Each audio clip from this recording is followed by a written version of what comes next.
The NICU was supposed to be sacred, 24 weeks and 3 days. That's when my son Oliver decided to make his entrance into the world. 1 pound, 7 ounces of pure fight wrapped in wires and tubes. The doctors called him a micro-preemie. I called him my miracle. For 2 months, I lived in that hospital. The Ronald McDonald House became my second home, and the rhythmic beeping of Oliver's monitors became my lullaby. Oxygen saturation, heart rate, respiratory rate. I could read those numbers in my sleep. Actually, I did read them in my sleep, jolting awake every time they dipped even slightly. My husband Daniel worked double shifts to keep our insurance active. We'd already burned through our savings during the emergency C-section and the first month of care. But Oliver was gaining weight, breathing more on his own. The doctors were optimistic. Maybe another month, Dr. Patel had said. He's a fighter. That's when my parents decided to visit. They'd been absent for most of the crisis, too busy with my younger brother Connor's senior year of college. He was pre-law at Stanford, their golden child who could do no wrong. While I'd been sleeping in hospital chairs, they'd been attending his mock trial competitions and fraternity parent weekends. We're finally coming to meet our grandson, Mom announced over the phone, as if 2 months late was right on schedule.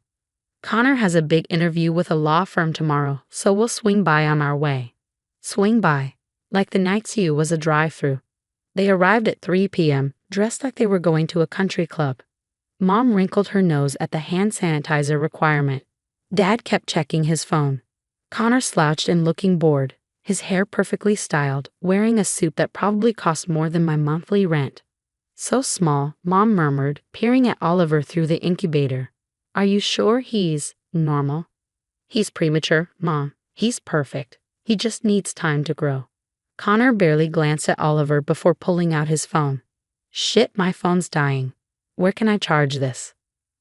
Language, Mom chided gently, then looked around. He really does need to charge it, honey. His interview call is in an hour. There's a family lounge down the hall, I said, not taking my eyes off Oliver. He was having a good day, only on 30% oxygen, his little chest rising and falling steadily. That's too far, Connor whined. They'll have bad reception there. That's when Dad spotted it, the red outlet next to Oliver's incubator. The one with the bright yellow medical equipment only, do not unplug sticker. The one powering Oliver's oxygen monitor and pulse oximeter. Perfect, he said, reaching for the cords. Dad, no. I lunged forward, but he'd already unplugged the pulse oximeter to make room for Connor's iPhone charger. The alarms exploded instantly. Not just beeps, screaming, wailing electronic shrieks that brought nurses running. Oliver's oxygen monitor flickered and died as Dad fumbled with the cords, trying to plug Connor's phone in. What's the big deal? Mom said as nurses flooded in. He has an important call. Move ye. The charge nurse, Patricia, shoved past them to Oliver. His lips were turning dusky. Without the monitors, we couldn't see his oxygen levels, couldn't track his heart rate. She manually checked his pulse while another nurse rushed to reconnect everything. His O2 was dropping. Patricia barked. Get respiratory here now. I watched in horror as they increased his oxygen, worked over his tiny body. Those 2 minutes felt like 2 years. Finally, the monitors flickered back online. Oxygen at 82%. Too low. Heart rate elevated. My baby was struggling. Stop overreacting, Dad said to the nurses. Babies are tough. He's fine. Patricia turned on him with fury I'd never seen. Get out. Security is on their way. You can't kick us out, Mom protested. We're family. You just endangered a critical patient, Patricia snapped. You unplugged life support EQIP mate. Get out before I have you arrested. Connor, oblivious to the chaos, was complaining about his phone only being at 15%. Can't you plug it in for just 5 minutes? My interview. Out, I screamed, finding my voice. G-L-U-T. Security arrived and escorted them away, Mom huffing about rudeness, Dad muttering about oversensitive millennials, Connor still whining about his phone. Oliver spent the next 12 hours struggling. His oxygen requirements increased. He had 2 bradycardia episodes, his heart rate dropping dangerously low. Dr. Patel was called in at midnight. He was doing so well, she said softly. Sometimes these setbacks, we'll watch him closely. I didn't sleep that night, or the next. Daniel flew back from a work trip, taking emergency leave. We sat vigil while Oliver fought to restabilize. 3 days. 3 days of progress lost because my parents thought a phone call mattered more than my baby's life. But here's what my parents didn't know. The NICU has cameras. Everything is recorded. Every second of their entitled negligence was captured in high definition. The hospital's legal department was very interested in the footage, especially when Patricia filed an incident report. They also didn't know that Daniel's best friend from college was now a medical malpractice attorney. Not that we were suing the hospital, they'd done everything right, but Jake knew other lawyers. Lawyers who specialize in things like criminal endangerment of a minor, reckless engagement, and interestingly, elder abuse law, because it turns out, deliberately sabotaging medical equipment is a crime, regardless of the patient's age. While Oliver fought to recover, I made phone calls. The first was to Stanford Law School's ethics board. Did they know one of their star students had endangered an infant's life? That there was video evidence of them standing by while medical equipment was unplugged for his convenience. Law firms, I learned, were very interested in the moral character of their potential hires. The second was to my father's employer. He worked in hospital administration. Ironically enough, his boss was horrified to learn about the NICU incident. Liability concerns, you understand. The third was to Adult Protective Services, not for elder abuse, but to report 2 adults who clearly couldn't comprehend basic safety warnings. If they'd unplug life support equipment for a phone charger, what else might they do? Perhaps they needed evaluation. But the real revenge started with Connor's interview. See, my little brother had always bragged about his connections. How he was networking his way to the top. How his Instagram showed the perfect law student life. 50K followers watching his journey to legal stardom. What he didn't know was that I'd been screenshotting everything for years. Every post where he bragged about cheating on exams.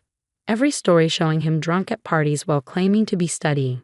Every DM he'd sent to girls from his throwaway account, the one he didn't know I knew about.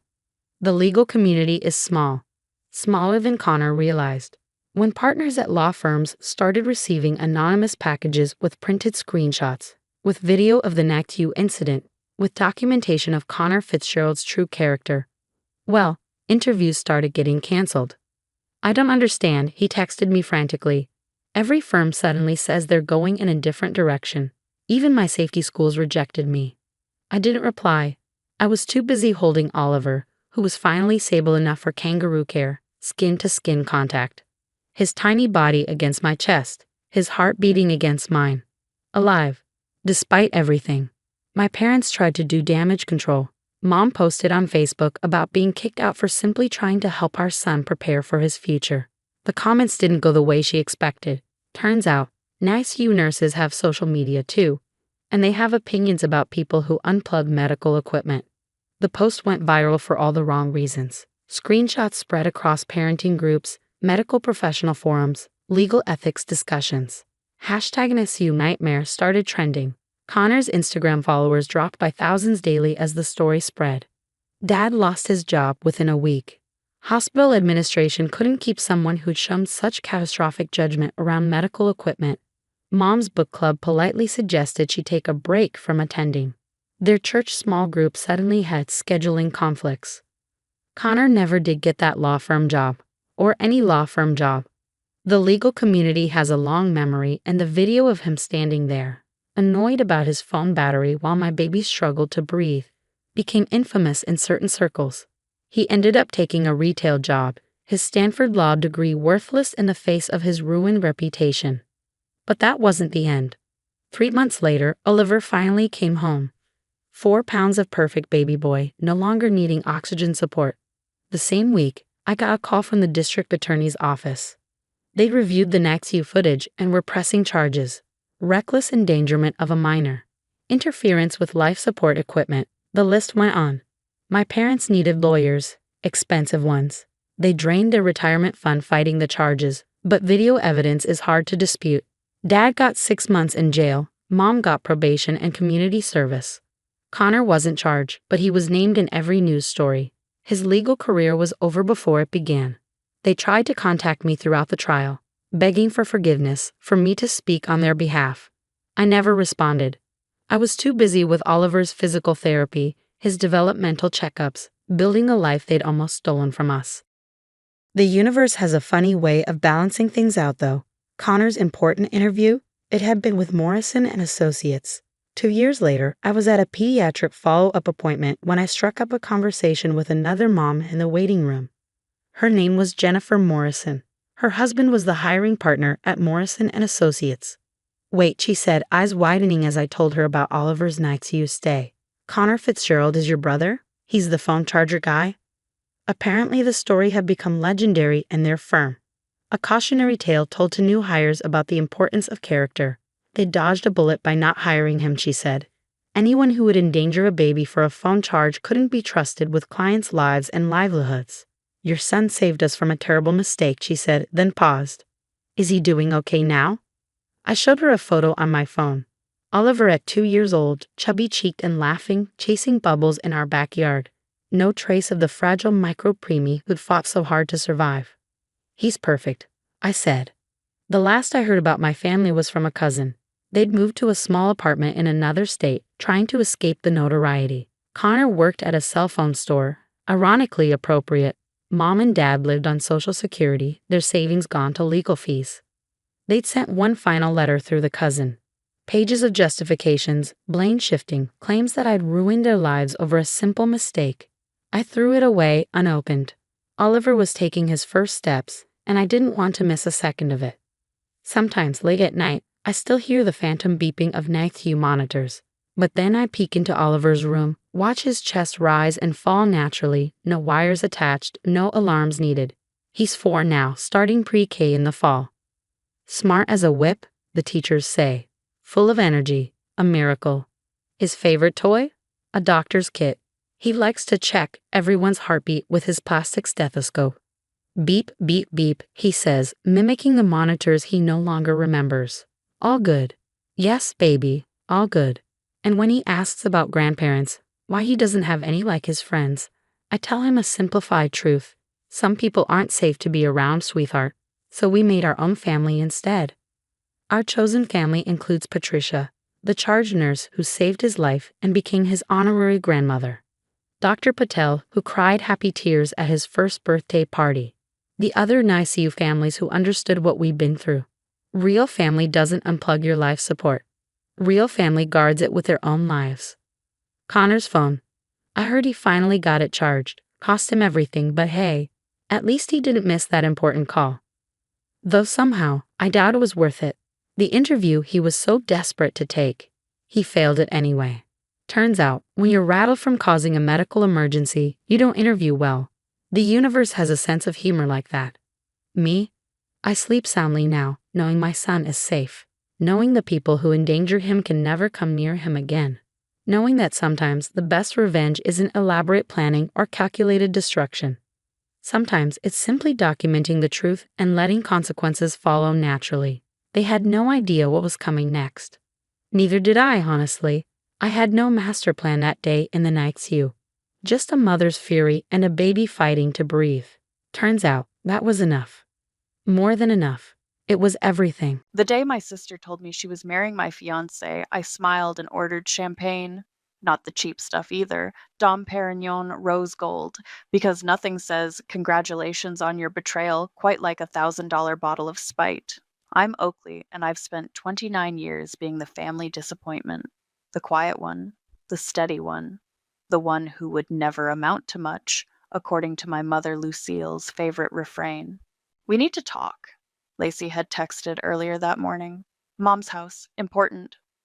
I knew what was coming, had known for months actually, but I drove to our mother's McMansion anyway, wearing my favorite navy blazer, like armor. They were waiting in the formal living room, Lacey perched on the white leather sofa, Mother standing by the fireplace, both wearing identical expressions of fake concern. Darling, my mother started, her voice dripping with artificial sweetness. We have something to tell you, and we want you to know we're here for you. I sat down, crossed my legs, and waited. Roman and I are in love, Lacey blurted out, twisting her fingers together. We've been seeing each other, and he proposed last night. The diamond on her finger could have paid off a small mortgage. My ex-fiancé never did believe in subtlety. How long? I asked, keeping my voice neutral. A few months, Lacey lied. I knew it had been closer to 8. He wasn't happy, sweetie, my mother chimed in. You have to understand, when two people are meant to be together. So, you're saying I wasn't woman enough to keep him? I raised an eyebrow. Well, Mother exchanged glances with Lacey. You were always so focused on your career. Roman needs someone who can support his vision. Be a proper wife. That's when I ordered the champagne. Had it delivered right there to the house. The delivery guy looked confused when I tipped him $100, but I wanted witnesses. Wanted people to remember how calm I was when it all went down. What are you doing? Lacey asked as I popped the cork. Celebrating, I said, pouring 3 glasses. To new beginnings? Oakley, you're taking this surprisingly well, Mother said suspiciously. I handed them each a glass. Why wouldn't I be? Roman deserves to be happy. You've all made that very clear. We thought you'd be upset, Lacey admitted, sipping the champagne nervously. Life's full of surprises, isn't it? I smiled, thinking of the stack of documents in my safe at home. Speaking of which, when's the wedding? 2 weeks, Lacey beamed, relief flooding her face. We're having it at the plaza. You'll come, won't you? Maybe even be a bridesmaid? I took a long sip of champagne, savoring the moment. Wouldn't miss it for the world. Mother relaxed visibly, probably already planning how to spin this to her country club friends. You know, darling, this really is for the best. Roman needs someone who understands his ambitions, and you are always more suited to a quieter life. You're absolutely right, Mother. I stood up, smoothing my blazer. Some of us are meant for the spotlight. Others prefer to work behind the scenes. Exactly. Lacey jumped up to hug me. I knew you'd understand. You're the best sister ever. I hugged her back, feeling the expensive fabric of her dress. Congratulations, really. I hope you get everything you deserve. I left them celebrating, drove straight home to my apartment in the city. My hands didn't shake until I was inside my private elevator, not from grief, from anticipation. In my home office, I entered the code to my safe. Inside lay months of preparation, contracts, bank statements, recordings, and a USB drive containing enough evidence to destroy an empire. My phone buzzed, a text from Roman. Can we talk? I never meant to hurt you. I typed back, nothing to talk about. Be happy with Lacey. Another buzz. You're amazing, oh. I always said you were the best of them. I smiled at my phone, thinking of the documents he'd signed just last week, thinking he was buying out my share of our joint ventures. Poor Roman, always so focused on the big picture that he missed the fine print. Thanks, Roman, I replied. Good luck with everything. I closed my safe and walked to my floor-to-ceiling windows, looking out over the city. Mother always said I was too quiet, too passive. She never understood that silence could be a weapon, that patience could be a plan. The champagne had been petty, I'll admit, but sometimes a girl needs to celebrate the moment her trap starts to spring. 1 year earlier, I sat in my cousin Naomi's kitchen, watching her pour 2 glasses of wine. It was the night everything changed, the night I stopped being the good daughter. You're sure about what you heard? Naomi asked, sliding a glass toward me. Crystal clear. I pulled out my phone and played the recording. Roman's voice filled the room, followed by my mother's unmistakable tone. The Brooks family legacy needs someone, stronger, Mother was saying. Oakley's sweet, but Lacey has always been more suited to the spotlight, don't you think? I've been thinking the same thing, Roman replied smoothly. Oakley's great with numbers, but she lacks that killer instinct, the drive to really make it big. Exactly. And you need someone who can match your ambitions. Someone like... I stopped the recording. Naomi's face had turned stormy. Those manipulative little... She cut herself off. How long have you been recording them? 3 months. I took a sip of wine. Ever since I caught Roman texting Lacey at midnight. He said it was about a charity event. And you're still wearing his ring because... I twisted the diamond engagement ring. Because I need time to protect myself. Good girl. Naomi pulled out her phone. I'm calling Damien. He's the best lawyer I know, and more importantly, he hates people like Roman. Damien arrived 40 minutes later, briefcase in hand, looking every bit the high-powered attorney in his tailored suit. He listened to the recording without comment. First things first, he said, pulling out a legal pad. We need to separate your assets. How much has Roman invested in your joint ventures? Nothing. I smiled thinly. He thinks he has, but I've been careful. Every investment was made with my money, through my companies. He just signed the papers. Damien's eyebrows shot up. Smart, but we need to make it airtight, create some shell companies, move your assets around, make it impossible for him to claim any ownership. I want more than protection, I said quietly. I want everything. Now you're talking? Naomi grinned. Damien leaned forward. Tell me what you need. Over the next few hours, we crafted a plan, shell companies, irrevocable trusts, carefully worded contracts, a maze of legal protection that would become a trap. The key, Damien explained, is to let him think he's winning. Men like Roman, they're so convinced of their own brilliance that they never read the fine print. I know someone else who might help, I said. Jason Meyer. Roman screwed him over in a tech venture last year. The software developer? Damien nodded. Good thinking. We'll need inside help. My phone buzzed. A text from Roman. Working late. Don't wait up. I showed it to Naomi, who checked her social media. Lacey just checked in at that new rooftop bar downtown. What a coincidence, I said dryly. You okay? Naomi touched my arm. I'm tired of being okay. I stood up, walking to her window. I'm tired of being the understanding one, the reasonable one, the one who gets stepped on because she's too nice to push back. Then don't be, Damien said simply. Be smarter, be patient. Let them think you're still that person while you build your case. My phone buzzed again. This time it was Lacey. Drinks tomorrow? Need to talk about your wedding. The audacity, Naomi muttered. I typed back, can't wait, let's do lunch instead?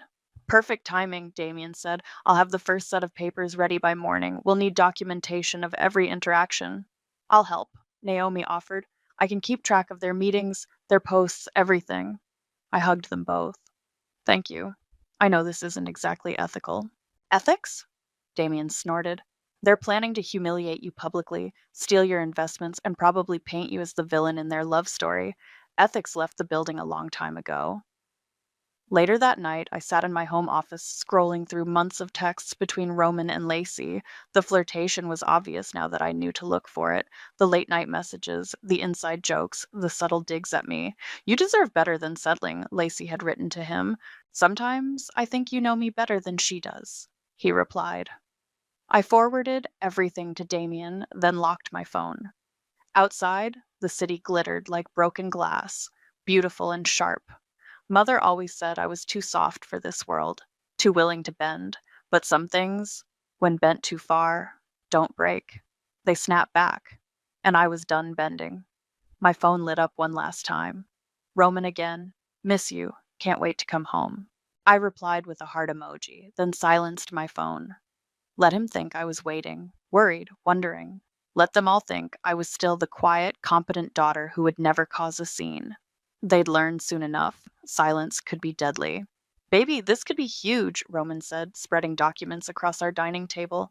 A tech startup ready for acquisition. They just need capital, and we could triple our investment in 6 months. I leaned forward, examining the papers with what I hoped was wide-eyed interest.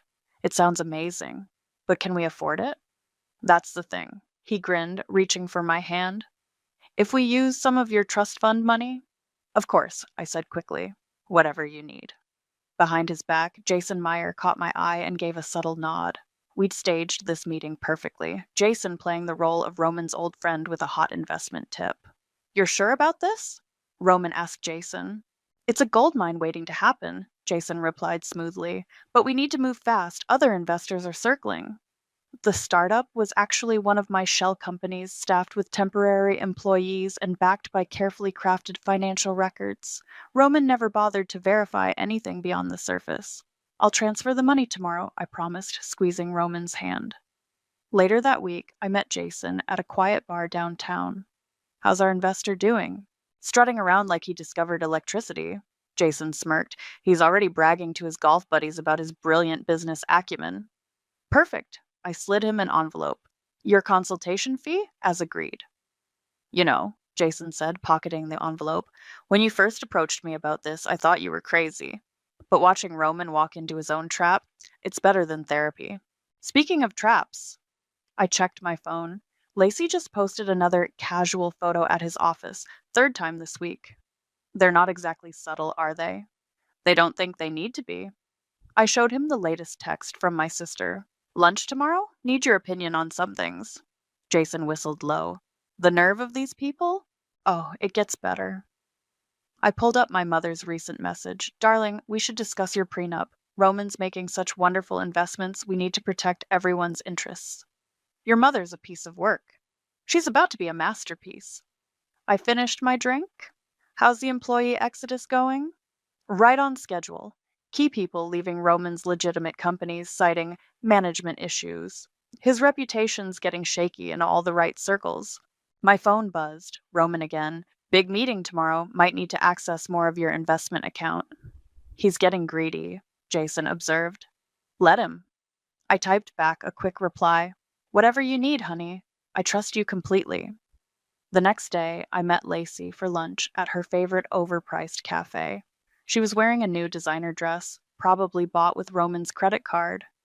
You seem different lately, she said, studying me over her salad. More relaxed? Do I? I stirred my coffee. I guess I'm just excited about the wedding. Roman's been making such amazing business moves. He's brilliant that way, she agreed quickly. Too quickly. You're so lucky to have him. I know exactly how lucky I am. I smiled. Hey, would you help me pick out lingerie for the honeymoon next week? I want his jaw to drop. Lacey choked slightly on her water. Next week? I have a photo shoot. Please? You've always had better taste than me. Roman says so all the time. The flash of guilt across her face was almost too subtle to catch. Almost. That evening, I met with Damien to sign the final papers. Everything's in place, he confirmed. The moment Roman breaches trust by, say, getting engaged to someone else, all assets revert to you. The companies, the investments, everything. And the timing? Perfect. The startup will show signs of trouble right when you need it to. Jason's done an excellent job creating a paper trail.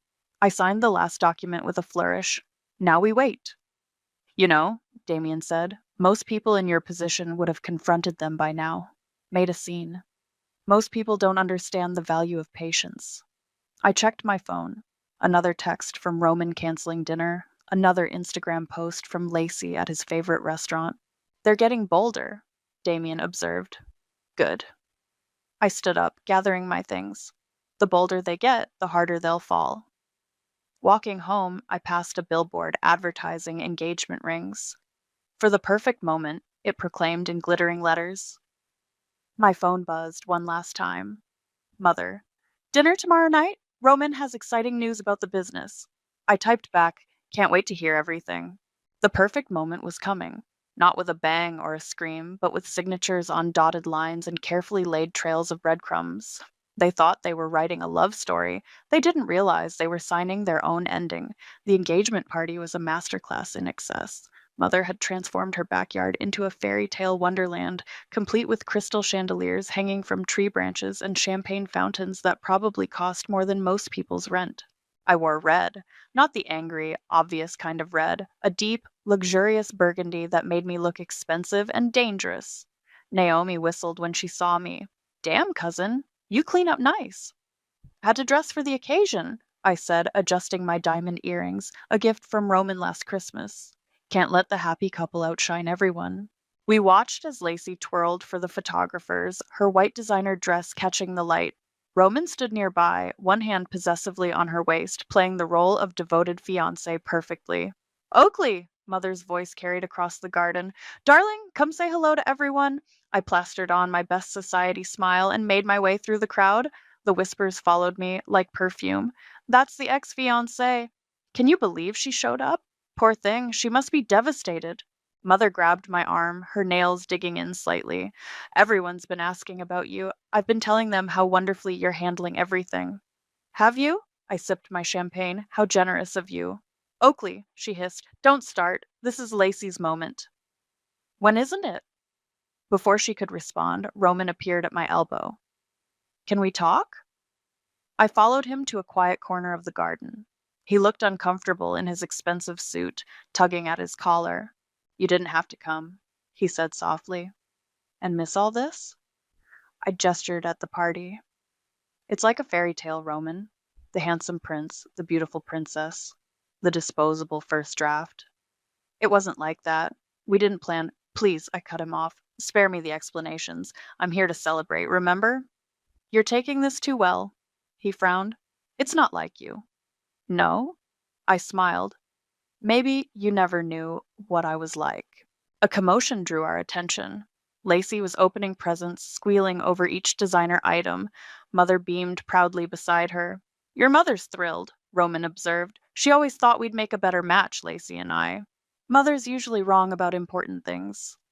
I touched his arm. But she was right about one thing. You deserve exactly what you're getting. He looked uncertain for a moment, but Lacey called him over before he could respond. I watched them pose for more photos, their smiles bright and brittle. You okay? Naomi appeared at my side with fresh drinks. Never better. I nodded toward a group of Roman's business associates. Watch this. I approached them, champagne in hand. George, Maria, how's the tech sector treating you? Oakley. George looked nervous. We were just discussing, Roman's new ventures? I smiled innocently. Fascinating stuff. Have you seen the latest projections? Maria shifted uncomfortably. Actually, we've been hearing some concerning rumors. Oh? I widened my eyes. About the startup acquisition? I'm sure it's nothing. Roman always knows what he's doing with other people's money. I left them whispering urgently among themselves. Naomi caught up with me, trying not to laugh. That was evil. That was just the appetizer. Lacey cornered me by the dessert table, her perfect makeup slightly smeared from crying over gifts. I can't believe you came. You're the best sister ever. Wouldn't miss it. I hugged her carefully. Nice ring, by the way. Bigger than mine was. Oh, she flushed. Roman said he wanted something special. It's perfect for you. I touched the massive diamond. Just make sure you read the insurance policy carefully. Sometimes things that look solid aren't what they seem. Her smile faltered slightly. Before she could respond, Mother clinked her glass for attention. A toast, she announced, to the perfect couple. Roman, you've always been like a son to me, and now it's finally official. The crowd cheered. I raised my glass with the rest, catching Roman's eye across the garden. He looked away first. As the party wound down, I made my way to the exit. Mother intercepted me. Thank you for not making a scene, she said. I know this must be difficult. Nothing's difficult when you understand your role, I replied. You taught me that, remember? Always know your place? She frowned. Oakley. Good night, Mother. Lovely party. At the gate, I turned back one last time. Roman was watching me, his arm around Lacey, looking faintly troubled. You know everything you own is mine, right? I called out softly, just loud enough for him to hear. The confusion on his face was worth every second of waiting. In my car, I texted Damien, time to start phase 2. His reply came instantly. Papers are ready. Let the games begin. The first crack appeared on a Tuesday. I was having coffee at my favorite cafe when Lacey burst in, mascara streaking down her face. What did you do? She demanded, slamming her designer purse on my table. The credit cards aren't working. I stirred my latte calmly. Which cards?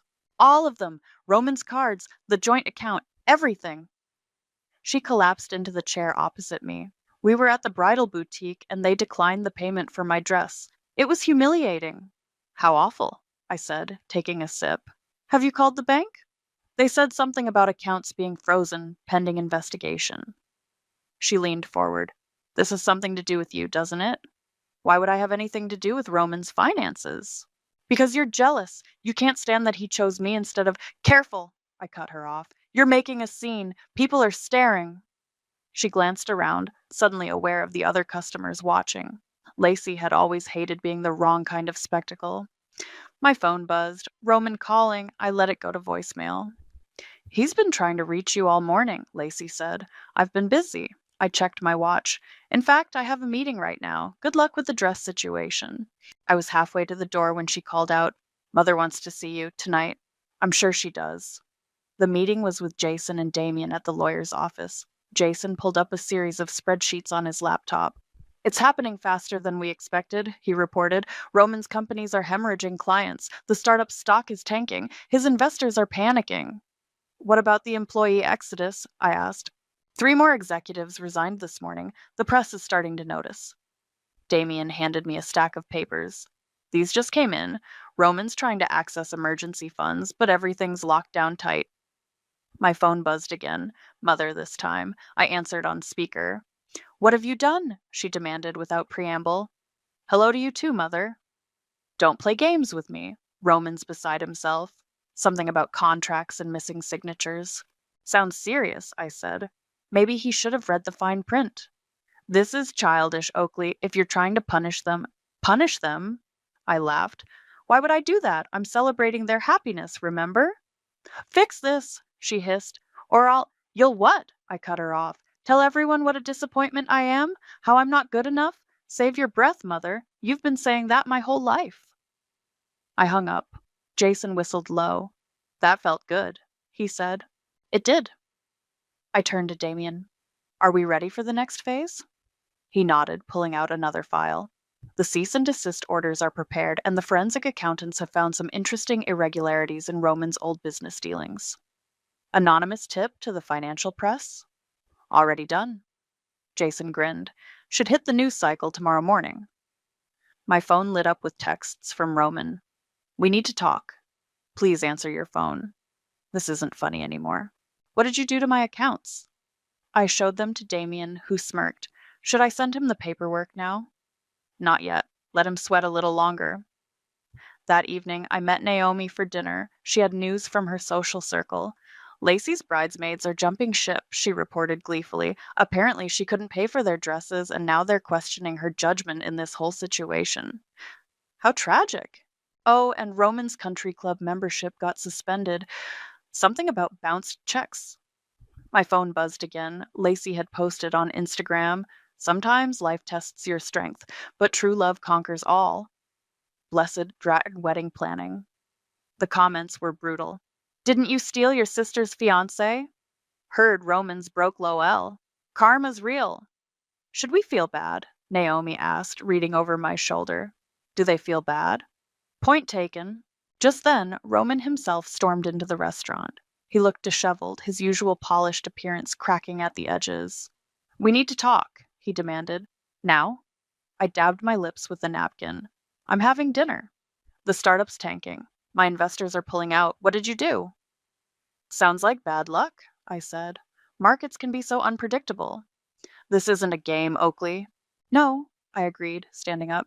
It's not. Games are fun. This is business. I gathered my purse. Oh, and Roman, check your email. Damien's sending you some interesting documents. I left him standing there, his world crumbling, piece by carefully orchestrated piece. Outside, the evening news ticker on a building displayed the headline, Tech Entrepreneur Under Investigation, Fraud Allegations Surface. Perfect timing. The Plaza Hotel canceled Lacey's dream wedding on a rainy Thursday morning. I watched it unfold through a series of increasingly hysterical social media posts. This can't be happening. Lacey, 9:15 a.m. Someone please tell me this is a mistake. Lacey, 9:45 a.m. Who would do this to us? Lacey, 10:30 m. Mother showed up at my office unannounced around noon. She'd aged 10 years in the past week, her perfect blonde highlights now showing dark roots. Enough, she said, closing my office door. Name your price. I looked up from my computer. For what? To stop this vendetta, whatever you want, money, property, public apology, just tell me. Sit down, Mother. I gestured to the chair across from my desk. Let's talk about karma. Karma? She scoffed. This isn't karma. This is calculated destruction. Like the kind you've been inflicting on me my entire life? I pulled out my phone, played a recording. Oakley's always been the weak one. Mother's voice filled the room. Thank God Lacey has the spine to take what she wants. Her face went pale. Where did you get that? I have years of recordings, Mother. Every backhanded compliment, every manipulation, every time you pitted us against each other. You wouldn't dare. I already have. I turned my monitor to show her the blog post going viral. Anonymous source reveals toxic family dynamics behind tech scandal. Want to read the comments? Her hands shook as she reached for her phone. This will destroy us. No, I corrected. This will expose you. There's a difference. Your sister's wedding is canceled, just like mine was supposed to be. I stood up. But don't worry, I'm sure Roman will do the right thing. He's good at that, isn't he? As if on cue, my phone buzzed with breaking news. Ortiz Tech CEO steps down amid fraud investigation. Mother's phone rang. Lacey, probably. She answered on speaker. Mom! Lacey was sobbing. Roman's gone. He's not answering his phone, and his office is empty. And breathe, darling, Mother said. Where are you? At his apartment. Everything's gone. There's just a note saying he's sorry and he'll fix this somehow. And she hiccuped. The ring is gone too. I couldn't help but laugh. Mother shot me a venomous look. Stay there, she told Lacey. I'm coming. She turned to me. Are you happy now? Almost. I pressed a button on my desk phone. Send them in, please. Damien walked in with two police officers. Mrs. Brooks, one officer said, we have some questions about your involvement in certain financial transactions. Mother's face went from pale to gray. What transactions? The ones where you helped Roman move money through offshore accounts, Damien supplied helpfully. Very illegal, by the way. I never, she started. We have the paperwork, Damien cut in. All signed by you. Remember those documents you didn't bother reading last month? The ones about Lacey's trust fund? Mother sank into the chair. You set us up. No, I corrected. I just gave you enough rope to hang yourselves. The officers stepped forward. Ma'am, we'll need you to come with us. As they led her out, my phone lit up with messages from Naomi. Holy shit, Roman just tried to board a private jet. Police got him at the airport. Lacey's having a meltdown on Instagram Live, I texted back. Watch the news in an hour. Right on schedule, the story broke across all major networks. Tech empire collapse, CEO arrested, family implicated in fraud scheme. Jason appeared in my doorway, grinning. Want to see something beautiful? He held up his tablet. The startup company's stock had flatlined. Roman's legitimate companies were declaring bankruptcy, and there in my investment accounts, every dollar I'd ever put in was safely returned, with interest. You know what the best part is? Jason said. They're all blaming each other. Roman's telling police it was your mother's idea. Your mother's claiming Lacey masterminded it. And Lacey, well, she's telling anyone who'll listen that she's the real victim. Perfect. I checked my watch. Time for phase 3? Already in motion. The tabloids are fighting over who gets the exclusive tell-all. I picked up my coat. Then my work here is done. Where are you going? To have a drink with my cousin. We're celebrating. Outside, reporters were gathering at the building entrance. I slipped out the back, texting Naomi to meet me at our usual spot. The rain had stopped, leaving the city streets gleaming like new money. Somewhere across town, my sister was learning what it felt like to lose everything. My mother was explaining herself to federal agents. And Roman was finally facing the consequences of his actions. They'd wanted a fairy tale. Instead, they got a lesson in karma. And I got my revenge served exactly the way I liked it, cold, calculated, and completely justified. He did what? I stared at Damien across his desk, holding the forged document Roman's lawyers had just submitted to the court. Tried to frame you for embezzlement, Damien confirmed, looking more amused than concerned. Claims you were the mastermind behind everything, using his companies as fronts for money laundering. Bold strategy for a man in custody. Desperate men make desperate choices. He pulled out another folder. Fortunately, we planned for this. The door opened and Jason walked in with a USB drive. Got the security footage you asked for. Every meeting Roman had with your mother, time-stamped and backed up. And the bank records? All here. He plugged in the drive. Every transaction, every signature, every sketchy deal he made while thinking he was untouchable. My phone buzzed. A text from Naomi. Heads up. Layla Sherman from the Daily Post is sniffing around. Says Roman gave her a juicy story about you. Layla Sherman, the tabloid journalist who'd made a career out of destroying reputations. I showed the text to Damien. Perfect timing, he said. Should we show her what a real story looks like? I nodded. Set up the meeting. 2 hours later, I sat across from Layla in a private room at the Four Seasons. She looked exactly like her byline photo: sharp eyes, sharper smile, and the hungry look of someone who lived for scandal. "So," she began, "Roman tells an interesting tale about you." "I'm sure he does." I slid a folder across the table. "But here's a better one." She opened it, her eyes widening as she read. "These are real?" Every document, every recording, every piece of evidence showing exactly how Roman, my mother, and my sister orchestrated their little scheme. "And you just let them?" "I let them think they were winning." I pulled out my phone, played one of the recordings. Roman's voice filled the room, bragging about how he'd use my money to build his empire, then dump me for Lacey. Layla's fingers twitched toward her recorder. "May I?" "That's why you're here." For the next hour, I gave her everything: the paper trail, the recordings, the photographs, the story of a woman everyone underestimated, turning the tables on those who tried to destroy her. "This isn't just revenge," Layla said finally. "This is architectural. You built this trap piece by piece. Sometimes the quiet ones are the most dangerous." She sat back, studying me. "You know what the best part is? You never actually did anything illegal. You just let them implicate themselves. Karma needs a little help sometimes." My phone buzzed. A message from the district attorney's office. Roman's attempt to frame me had backfired spectacularly. The evidence I'd provided had sealed his fate. "He's pleading guilty," I told Layla. "Full confession." "What about your mother and sister?" "Mother's facing charges for financial conspiracy." "Lacey?" I shrugged. "She's learning that actions have consequences." Layla packed up her notes. "This story goes to print tomorrow. Any last comments?" "Just one. Never mistake kindness for weakness." The next morning, the Daily Post's headline read, "The Perfect Revenge: How One Woman Outsmarted a Corporate Conspiracy." The story went viral within hours. My phone exploded with messages. "OMG, did you see this?" Naomi: "Holy shit, you're trending. Jason, we need to talk." Mother's lawyer: "Please, I'm sorry." Lacey: "I ignored them all, walking into the federal courthouse where Roman's plea hearing was scheduled. He looked small in his orange jumpsuit, nothing like the confident CEO who'd thought he could take everything from me." "Ms. Brooks," his lawyer approached nervously, "my client would like to speak with you." "No need." I sat in the back row. "I'm just here to watch." Roman turned, saw me sitting there. His face went through a range of emotions: anger, fear, finally settling on defeat. The judge entered.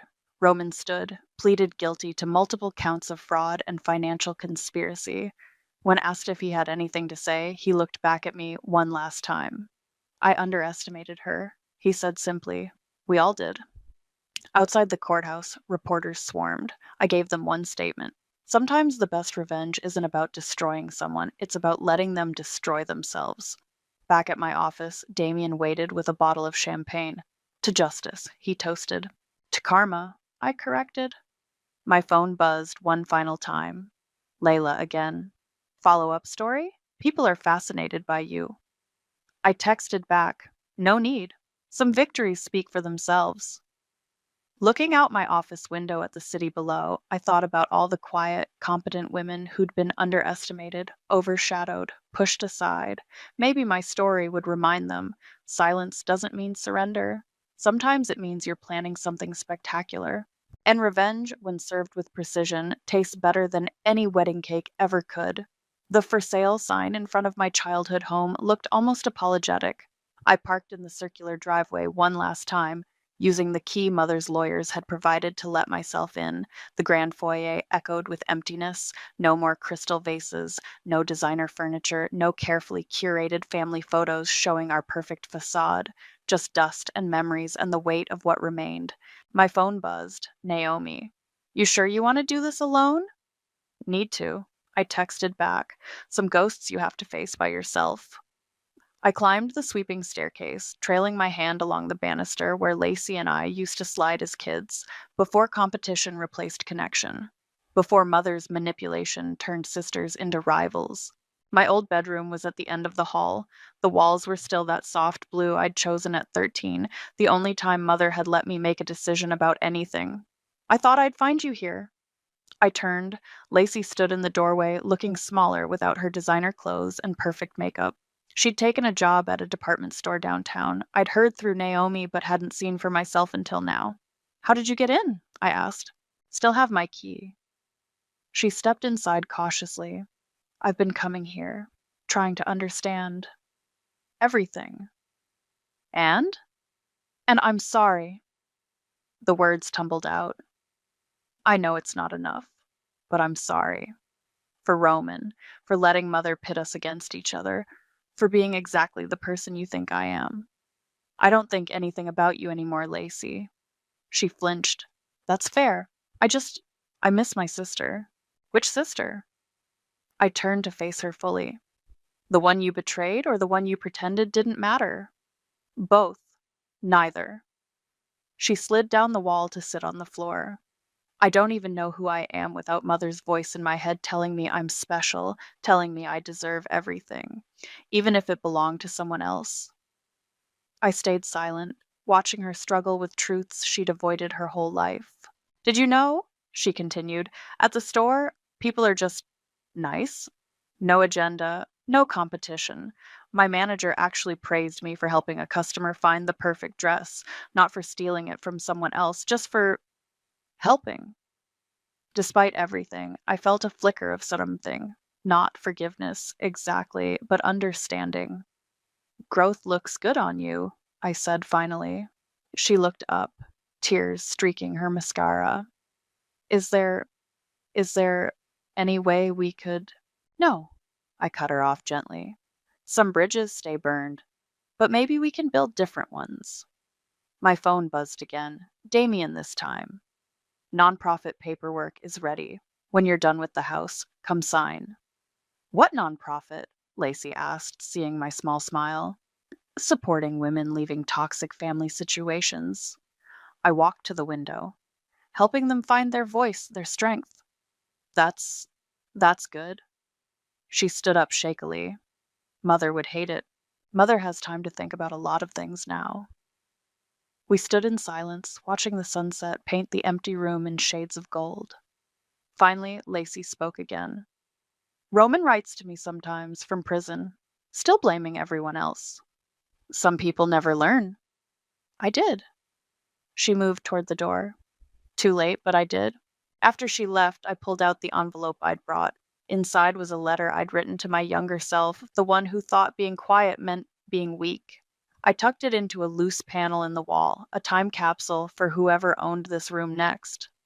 Downstairs, I took one last look around. The house that had once seemed like a fortress now looked like what it was, just walls and windows, no match for the strength of a woman who'd finally found her power. My phone lit up with a text from Jason. "Damien told me about the nonprofit. Need a tech consultant?" "Always," I replied. "Someone needs to teach these women how to protect their assets." Outside, the for sale sign caught the last rays of sunlight. I touched it gently, remembering Mother's words. "This house is our legacy." She was wrong. Legacy isn't about buildings or bank accounts or keeping up appearances. It's about the stories we leave behind, the strength we share, the chains we break. I got in my car, took one last look at the house that had shaped so much of my life. Then I drove away, leaving the ghosts of who we'd been to fade with the setting sun. My phone buzzed one final time, a message from an unknown number. "Thank you for sharing your story. I left my toxic family today. You showed me how.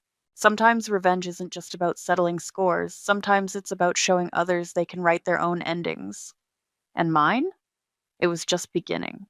The words hung in the air of our living room, thick and suffocating, like the cheap, cloying perfume that clung to him. It wasn't his usual scent. It was hers. Lauren's. "I want a divorce, Nora."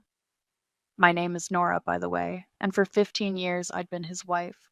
15 years just flushed away with 4 words and the lingering aroma of someone else's desire. He didn't even have the decency to look me in the eye. Daryl, my Daryl, stood there, shifting his weight, his gaze fixed on some indeterminate spot over my left shoulder. "It's just not working anymore," he mumbled, running a hand through his perfectly styled hair. The hair I used to love to mess up. Not working? I finally found my voice, a thin, reedy sound I barely recognized. Daryl, we've been married for 15 years. What isn't working? He sighed, a gust of impatience. You, Nora. You're not working. You've let yourself go. My breath hitched. Let myself go? I looked down at myself. Comfortable jeans, a soft sweater. I wasn't in cocktail attire on a Tuesday evening. No, I was home, our home, where I thought we were building a life, where I'd spent years supporting his dreams, putting mine on hold.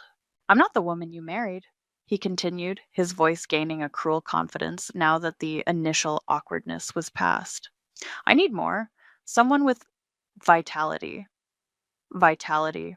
Was that what they called 22-year-olds with more ambition in their cleavage than in their careers? The image of Lauren, his new assistant, flashed in my mind, all batting eyelashes and a predatory smile I'd dismissed as youthful insecurity. How wrong I'd been. The argument, if you could call his monologue an argument, was short and brutal. He'd already made up his mind. He'd probably made it up months ago, during one of his many late nights at work that reeked of that same cheap perfume. He was packed by morning, a few expensive suitcases by the door. He didn't take much, just his designer clothes, his high-tech gadgets, his new golf clubs. He left behind 15 years of shared memories as if they were last week's trash, not even a backward glance at the wedding photo on the mantel. The days that followed were a blur of forced smiles for concerned friends and hollow reassurances to my own bewildered reflection in the mirror. Then, a week later, the humiliation was compounded. I saw it, or rather, her, Lauren, smirking from the passenger seat of a brand new cherry red sports car, the kind Daryl had always said we couldn't afford, not while he was building his empire. He was driving, laughing, one hand on the wheel, the other casually draped over her bare shoulder as they sped past the cafe where I was trying to choke down a coffee. The car, I later discovered through a quick, painful search online, was bought with money from our joint savings account. The one I'd painstakingly built up, penny by penny, from my freelance graphic design work while supporting his endless, often fruitless ventures. The shock, the raw, bleeding wound of his betrayal began to scab over, and underneath, something else started to grow. Something cold, hard, and sharp as a shard of ice. Resolve. He thought I was weak. He thought I'd crumble into a sobbing mess and accept whatever crumbs he threw my way. He'd always underestimated me, even from the beginning. He saw the quiet supporter, not the silent observer. I remembered our wedding day, 15 years ago. My family, bless their practical hearts, had insisted on a prenuptial agreement. I came from a modest background, but I had a small inheritance from my grandmother, and my father, ever the pragmatist, wanted to protect my future. Just in case. He'd seen a flicker of something in Daryl back then, a self-serving streak I'd been too blinded by love to acknowledge. Daryl had laughed it off when my father broached the subject. He was already showing signs of the arrogance that would later define him, though back then it was masked as confident charm. A prenup? For what, Nora? Your collection of vintage teacups and that little nest egg? He'd been charming then, his dismissal coated in a layer of affectionate teasing as he pulled me close. It's just a formality, babe. We're forever. But if it makes your folks happy, I'll sign whatever piece of paper they want. He'd barely glanced at it before scrawling his signature, eager to get to the part where everyone celebrated him. Just a formality, he'd repeated, already thinking about the open bar at the reception and impressing my relatives with his grand plans. He'd forgotten about it. I was certain of it. Men like Daryl, men who believe they hold all the cards, rarely pay attention to the fine print, especially when it's designed to protect someone they deem lesser, someone they plan to eventually discard. But I hadn't forgotten. Oh no. How could I? It was a promise, not just to my family, but to myself. A safety net I prayed I'd never need. A few months had passed since that awful evening in the living room. Daryl had officially moved in with Lauren, flaunting their new life on social media while I was supposedly picking up the shattered pieces of mine. He called occasionally, his voice dripping with false concern, asking if I was managing okay and if I'd come to my senses about his initial ludicrously unfair settlement offer. He wanted me to sign divorce papers quickly, offering a pittance he called generous, enough to get back on my feet, he'd said, as if I'd been lounging on a featherbed for 15 years. Tonight, the house felt emptier than usual. The silence pressed in, heavy and expectant. I walked to the old cedar chest at the foot of my bed. The key, a small, ornate silver thing, was tucked away in my jewelry box, hidden beneath earrings I no longer wore. My fingers trembled slightly as I unlocked it. The scent of cedar and old paper wafted out, a scent of secrets and time. Inside, beneath a layer of carefully preserved baby clothes I'd once hoped we'd need, lay a thick, legal-sized envelope. My hands were steady now. I pulled out the document, its pages crisp despite their age, the prenuptial agreement, executed 15 years, 3 months, and 2 days ago. I smoothed it out on the polished wood of my nightstand. My eyes scanned the familiar clauses, the dense legal jargon that had once seemed so intimidating, so unnecessary. Then I found it. Clause 7, subsection B, the infidelity clause. Clear, concise, and utterly brutal. My father, with his quiet wisdom, had insisted on its inclusion, his lawyer friend drafting it with an almost gleeful precision. A slow, dangerous smile spread across my lips, a smile Darrell had never seen, a smile that held no warmth, only the promise of a meticulously planned reckoning. A formality, you said, Darrell. I whispered to the empty room, the document clutched in my hand like a weapon. Let's see about that. The game wasn't over. It had just begun. And I was about to change all the rules. He thought he was writing the ending to our story. He had no idea I was already working on an entirely new script, one where he wouldn't like his part at all. The next phone call from Darrell came 2 days later. I let it ring 3 times, took a shaky breath, and answered with a carefully constructed tremor in my voice. Hello? Nora? You sound awful. Are you still moping around? His tone was impatient, laced with that familiar condescension. I I just miss you, Darrell. I choked out, squeezing my eyes shut to conjure a tear. It worked. A single, perfect tear rolled down my cheek. This is also hard. Well, it wouldn't be if you'd just signed the papers. My lawyer sent them over again. It's a fair offer, Nora. More than fair, considering. Considering what? Considering he'd found a newer model? I bit back the retort. I I'll look at them again, I whispered. It's just so final. He sighed, a sound I could practically see him making, rolling his eyes. Look, I'm trying to be decent here. Don't make me regret it. Decent. Right. His mother, Marin, called later that week. Her calls were always an ordeal. Nora, dear, she began, her voice like nails on a chalkboard. Darrell tells me you're being difficult. Difficult, Marin? I'm heartbroken, I said, letting my voice crack. He's left me. Well, these things happen, dear. Sometimes a man just needs a change. You have to keep them interested, you know. Perhaps if you'd paid more attention to yourself. I let her drone on, her thinly veiled criticisms washing over me. Each word was a tiny pebble added to the mountain of evidence I was building. While she lectured, I was scrolling through Darrell's latest Instagram post. Him and Lauren, champagne flutes in hand, on a yacht. The caption read, "Living our best life. Blessed one new beginnings." The yacht, I noted with a grim satisfaction, was chartered using funds from our rapidly dwindling household account. Screenshot. Saved. Dated. I started tracking everything. Credit card statements arrived online, detailing lavish dinners, designer clothes for Lauren, weekend trips to boutique hotels. Every receipt, every social media post, every smug selfie, cataloged. I was becoming an archivist of my own betrayal. My performance extended beyond phone calls. I needed to see Lauren, to gauge her, so I accidentally bumped into her at our old favorite coffee shop, the one Darrell now frequented with her. I feigned surprise, my hand flying to my mouth. "Oh, Lauren, I didn't expect to see you here." She looked me up and down, a small, triumphant smirk playing on her lips. She was all bright, tight clothing and too much makeup. "Nora, right? Darrell's mentioned you." "He has?" I tried to look hopeful, pathetic. "Yeah, he said you were taking this pretty hard." Her eyes, cold and assessing, raked over me again. He just wants to move on, you know? Be happy. You should try it sometime. Tears welled, genuine ones this time, fueled by a rage so potent it almost choked me. It's just 15 years is a long time, I stammered, dabbing at my eyes with a napkin. Well, people change. Get over it. She picked up her latte, perfectly manicured nails tapping against the cup. He's with me now, and we're really happy. She sauntered off, leaving me to play the part of the weeping, abandoned wife. The barista gave me a sympathetic look and a free muffin.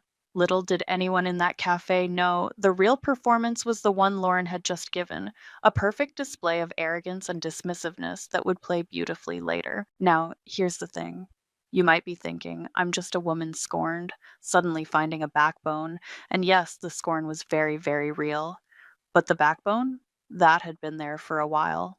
I didn't just remember the prenup after Daryl dropped his bombshell. That would have been too convenient, too much like a movie plot. No, the truth is, I dusted off that prenup years ago, the first time I saw a suspicious text on Daryl's phone, the first time his late nights at work started becoming a pattern.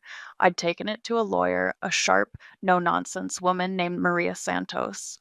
This, Maria had said, tapping the infidelity clause with a perfectly manicured nail, much like Lauren's, but infinitely more intelligent.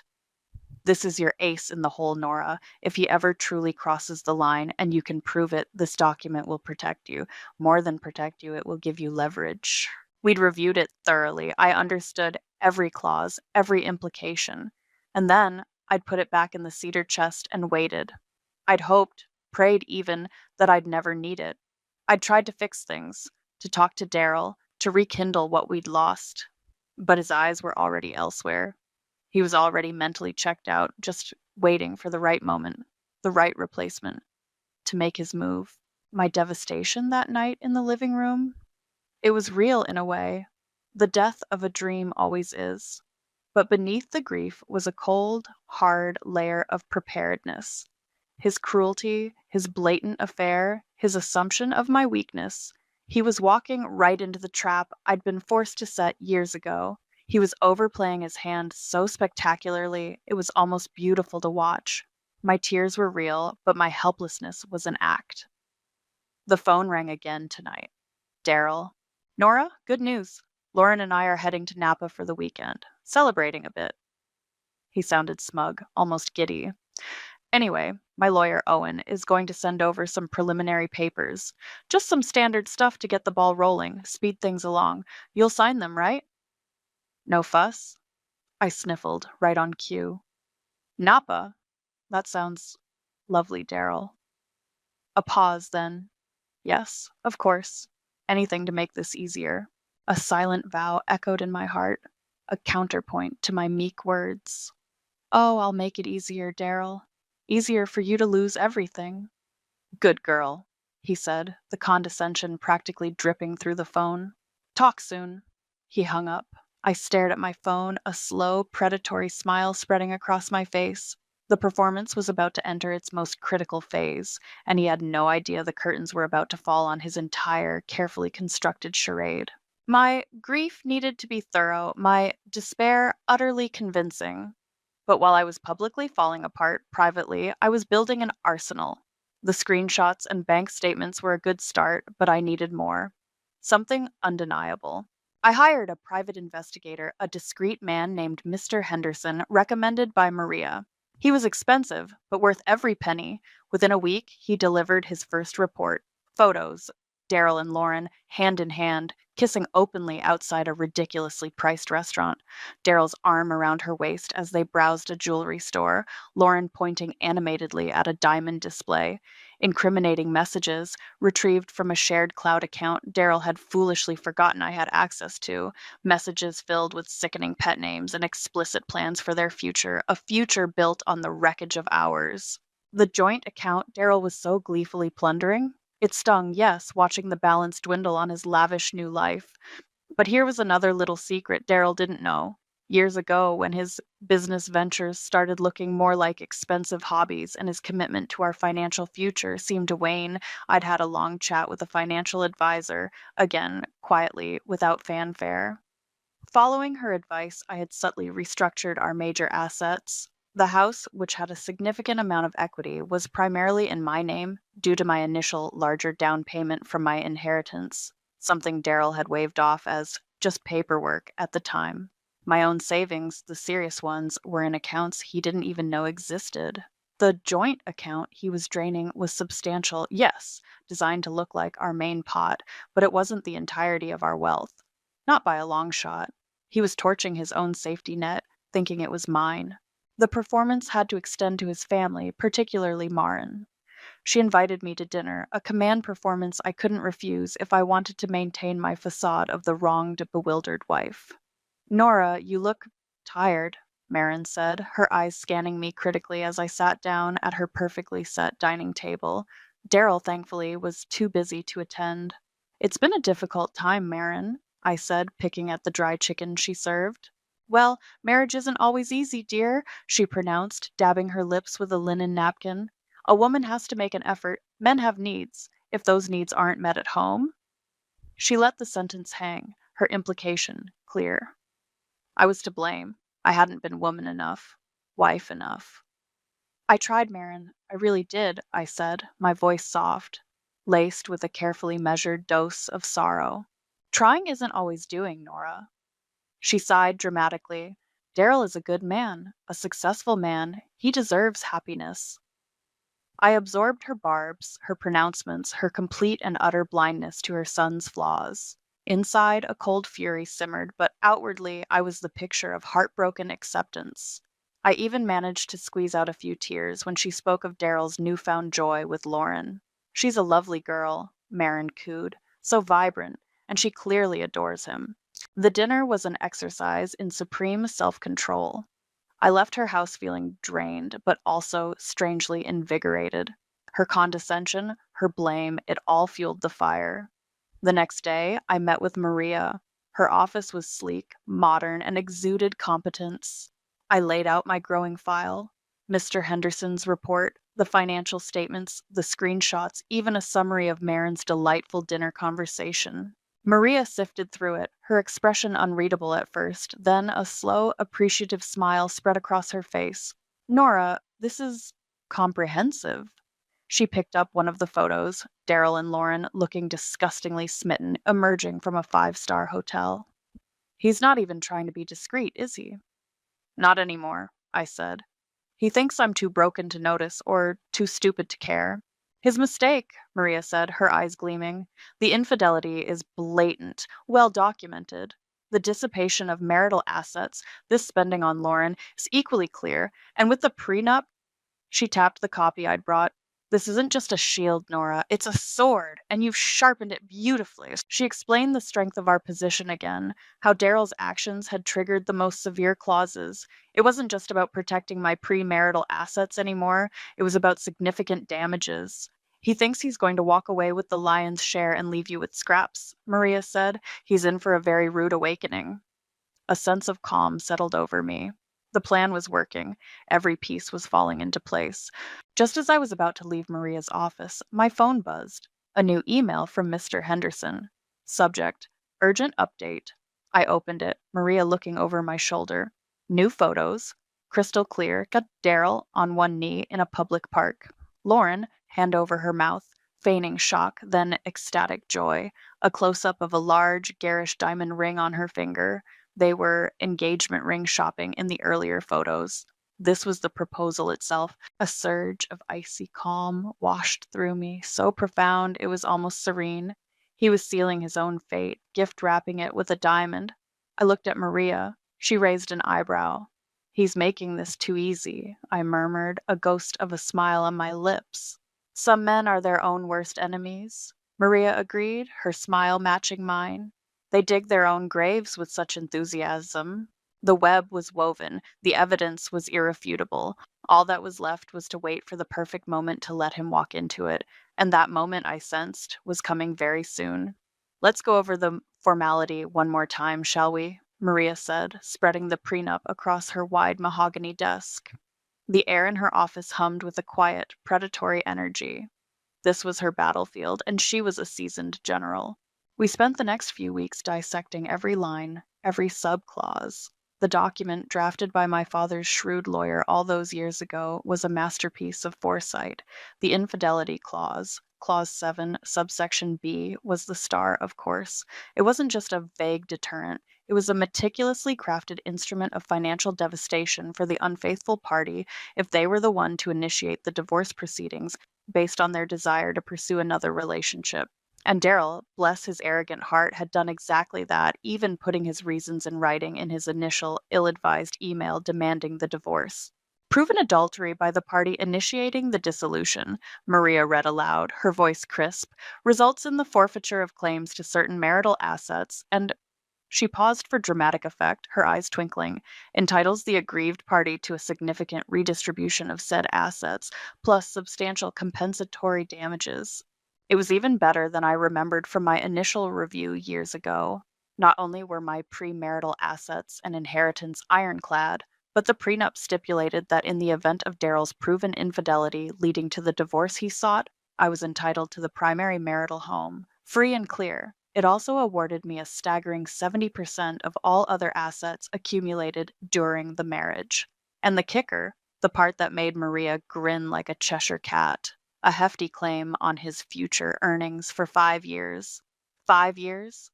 This was framed as damages for derailing my own career aspirations, which I'd demonstrably put on hold to support his genius and manage our household, under the verbal agreement that he would be the primary earner while we started a family.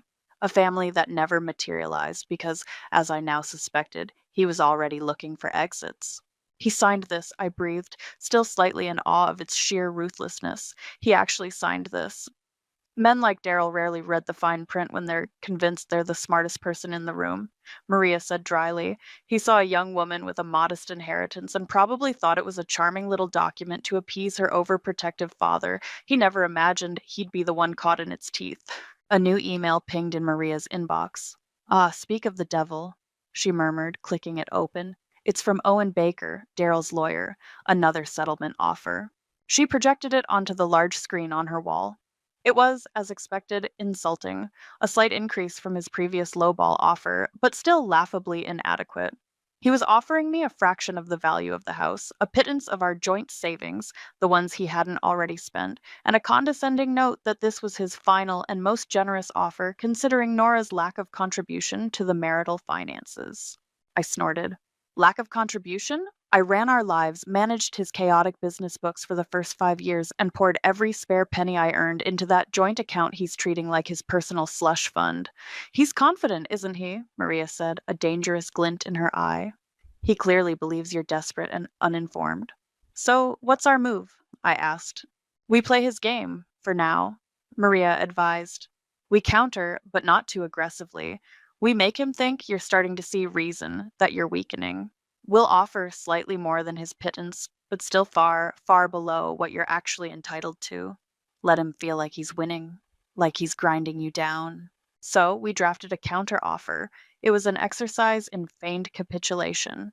I reluctantly agreed to give up my claim on his precious business, which, according to the prenup, I could have demanded a significant share of, or its equivalent value, and asked for a slightly larger portion of the remaining joint savings and a modest alimony for a couple of years.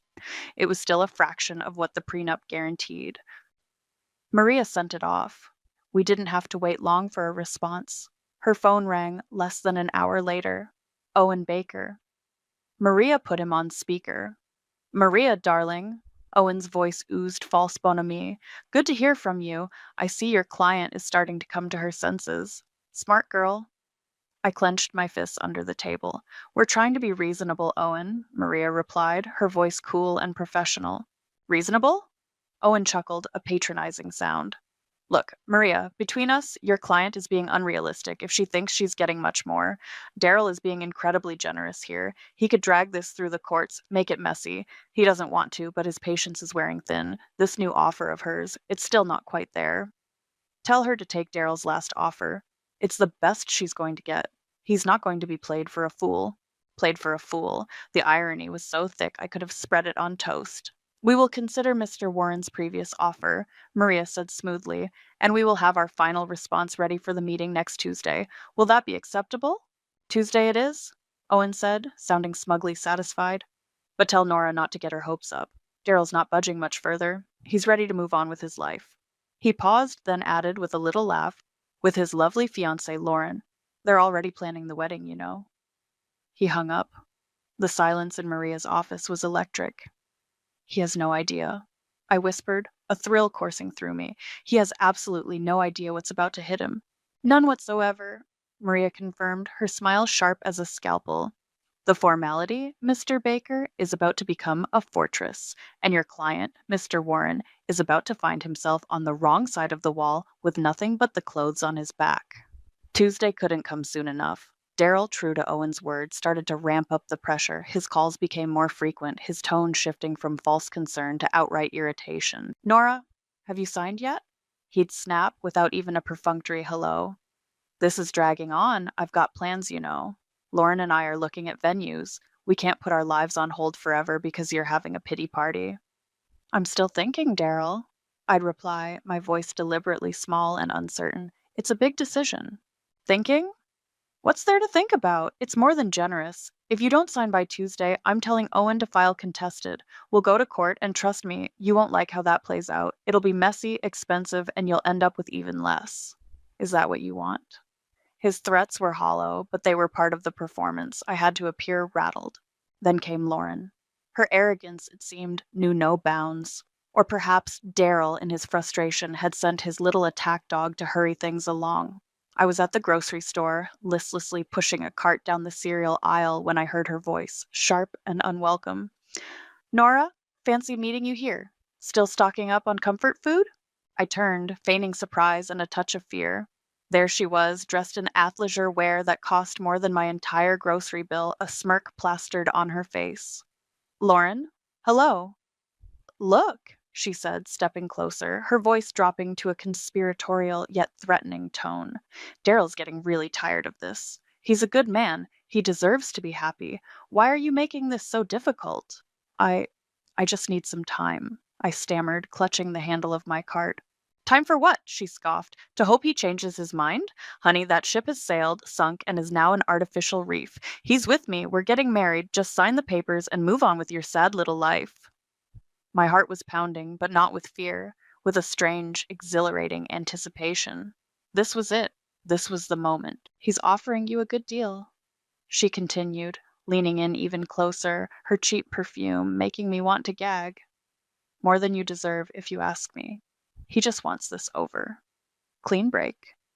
I don't know what to do, I whispered, letting my eyes fill with tears. My hand, holding my phone, fumbled. The phone slipped, clattering to the linoleum floor. Oh, my phone! I bent to pick it up, my fingers accidentally brushing the screen. The screen that was, of course, actively recording audio. Lauren rolled her eyes. Clumsy much? Just get it together, Nora. Sign the papers. Daryl's already talking to his lawyer about how to protect his assets if you keep being difficult. He's not going to let you take him to the cleaners. He's smart. He's made sure you'll get next to nothing if you fight this. Bingo. I straightened up, clutching my phone, my face a mask of distress. Protect his assets? What do you mean? Lauren smirked, clearly enjoying her perceived power.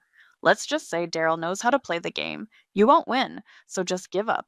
Sign, and maybe he'll even throw in a little extra for your troubles out of pity. She flicked her hair.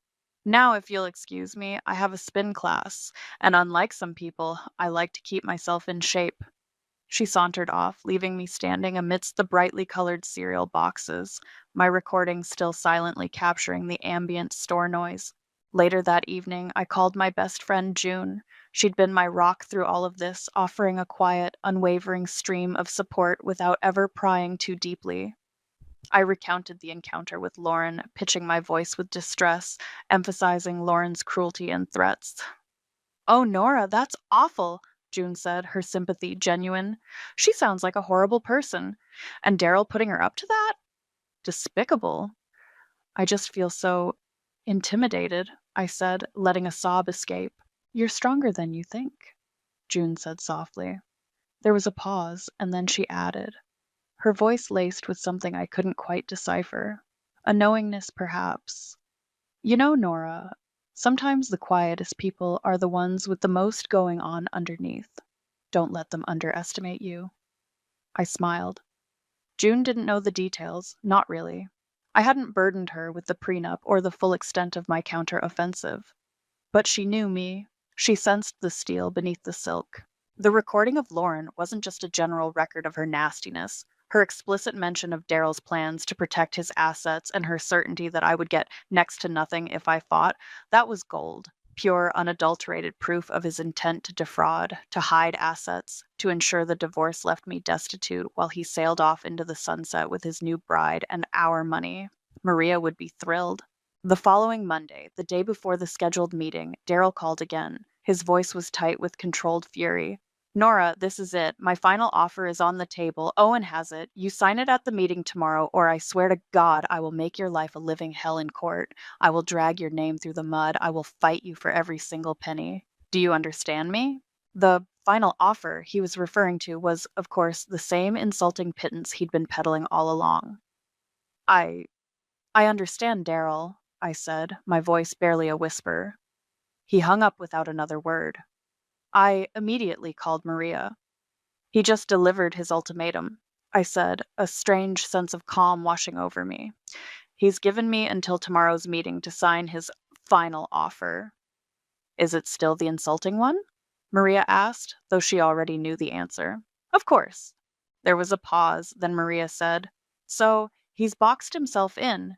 He's left no room for negotiation on his end, assuming you're about to capitulate completely.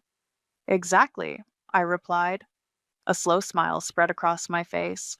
I think he's ready for the truth, Maria. Don't you? Oh, I think he's more than ready, Maria said, her voice purring with anticipation. He's practically begging for it. The week leading up to the lawyers' meeting was a strange paradox. Outwardly, I escalated my performance of a woman on the verge of a complete breakdown.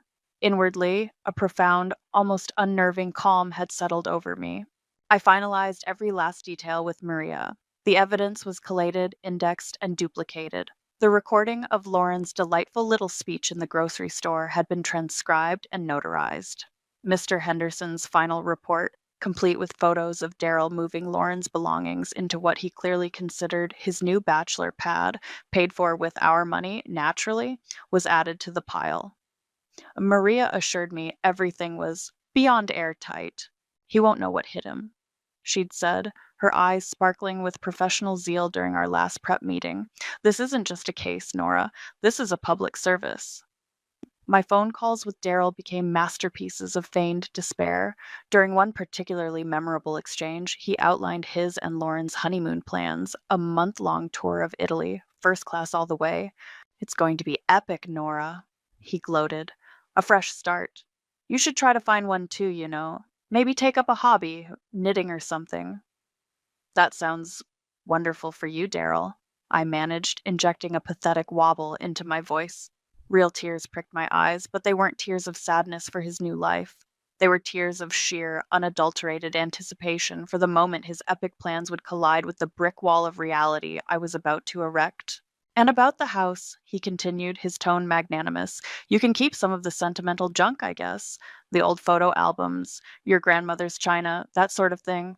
Lauren's got great taste. She'll want to redecorate completely when well, you know. He meant when he inevitably took possession of the house, he thought I'd be forced to sell for a pittance.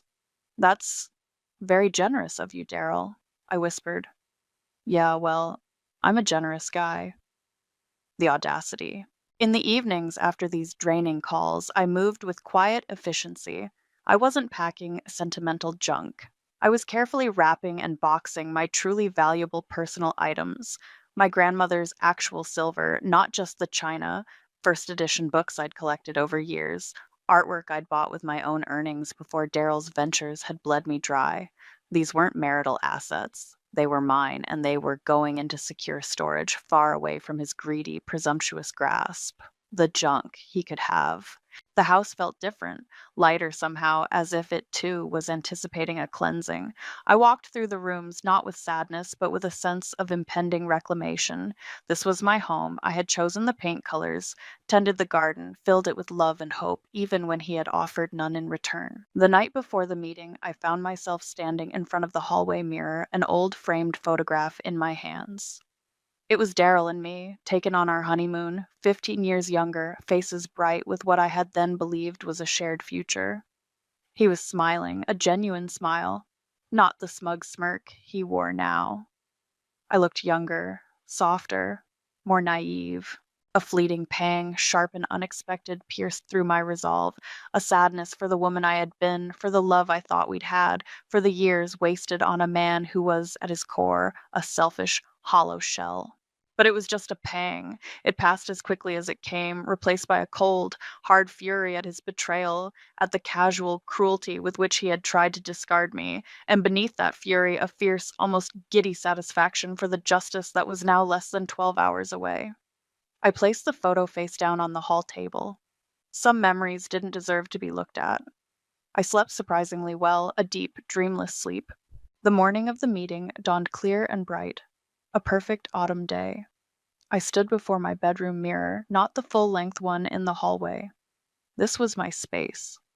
I looked at my reflection. The devastated mask I had worn for months was gone. The woman looking back at me was different. Her eyes were clear, her jaw set. There were lines of strain around her eyes, yes, the price of the past few months, but there was also a strength there, a resilience I hadn't seen in a long time. Today, I wasn't playing a part. Today, I was myself, strong, determined, and ready. I chose my outfit with care. A sharply tailored charcoal gray suit, a crisp white blouse. Professional, unflappable. My makeup was understated, my hair pulled back in a sleek chignon. I looked like a woman who meant business. I picked up my briefcase. It was slim, elegant. Inside, it contained only my phone, a tube of bold red lipstick for a post-victory touch-up, and my car keys. Maria had everything else, all the ammunition, all the proof, all the power. A final glance in the mirror, a small, almost imperceptible nod to the woman staring back. "Let's go," I whispered. The calm was still there, a steady, unwavering core. But now it was overlaid with a thrilling, electric hum of anticipation. The storm was about to break, and I was the one holding the lightning. The conference room at Owen Baker's law firm was exactly as I'd pictured: mahogany table, leather chairs, an air of expensive, self-important seriousness. Daryl was already there, lounging in his chair like he owned the place, a smug grin plastered on his face. Lauren sat beside him, practically preening, her hand resting possessively on his arm. She shot me a look of pure, triumphant disdain as I walked in, Maria at my side. If cats could sneer, Lauren would have been a champion.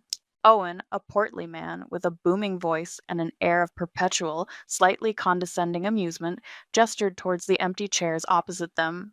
"Nora, Maria, glad you could make it. Punctual, I see." He chuckled as if he'd made a witty remark. We sat. The tension in the room was thick enough to spread on toast. "Well," Owen began, shuffling a small stack of papers, "as you know, Daryl has been more than patient. He's made a very generous final offer, which I trust you've advised your client to accept, Maria." He slid the papers across the table. Daryl's final settlement. I didn't even glance at it. I looked at Maria. She gave a tiny, almost imperceptible nod. "Showtime."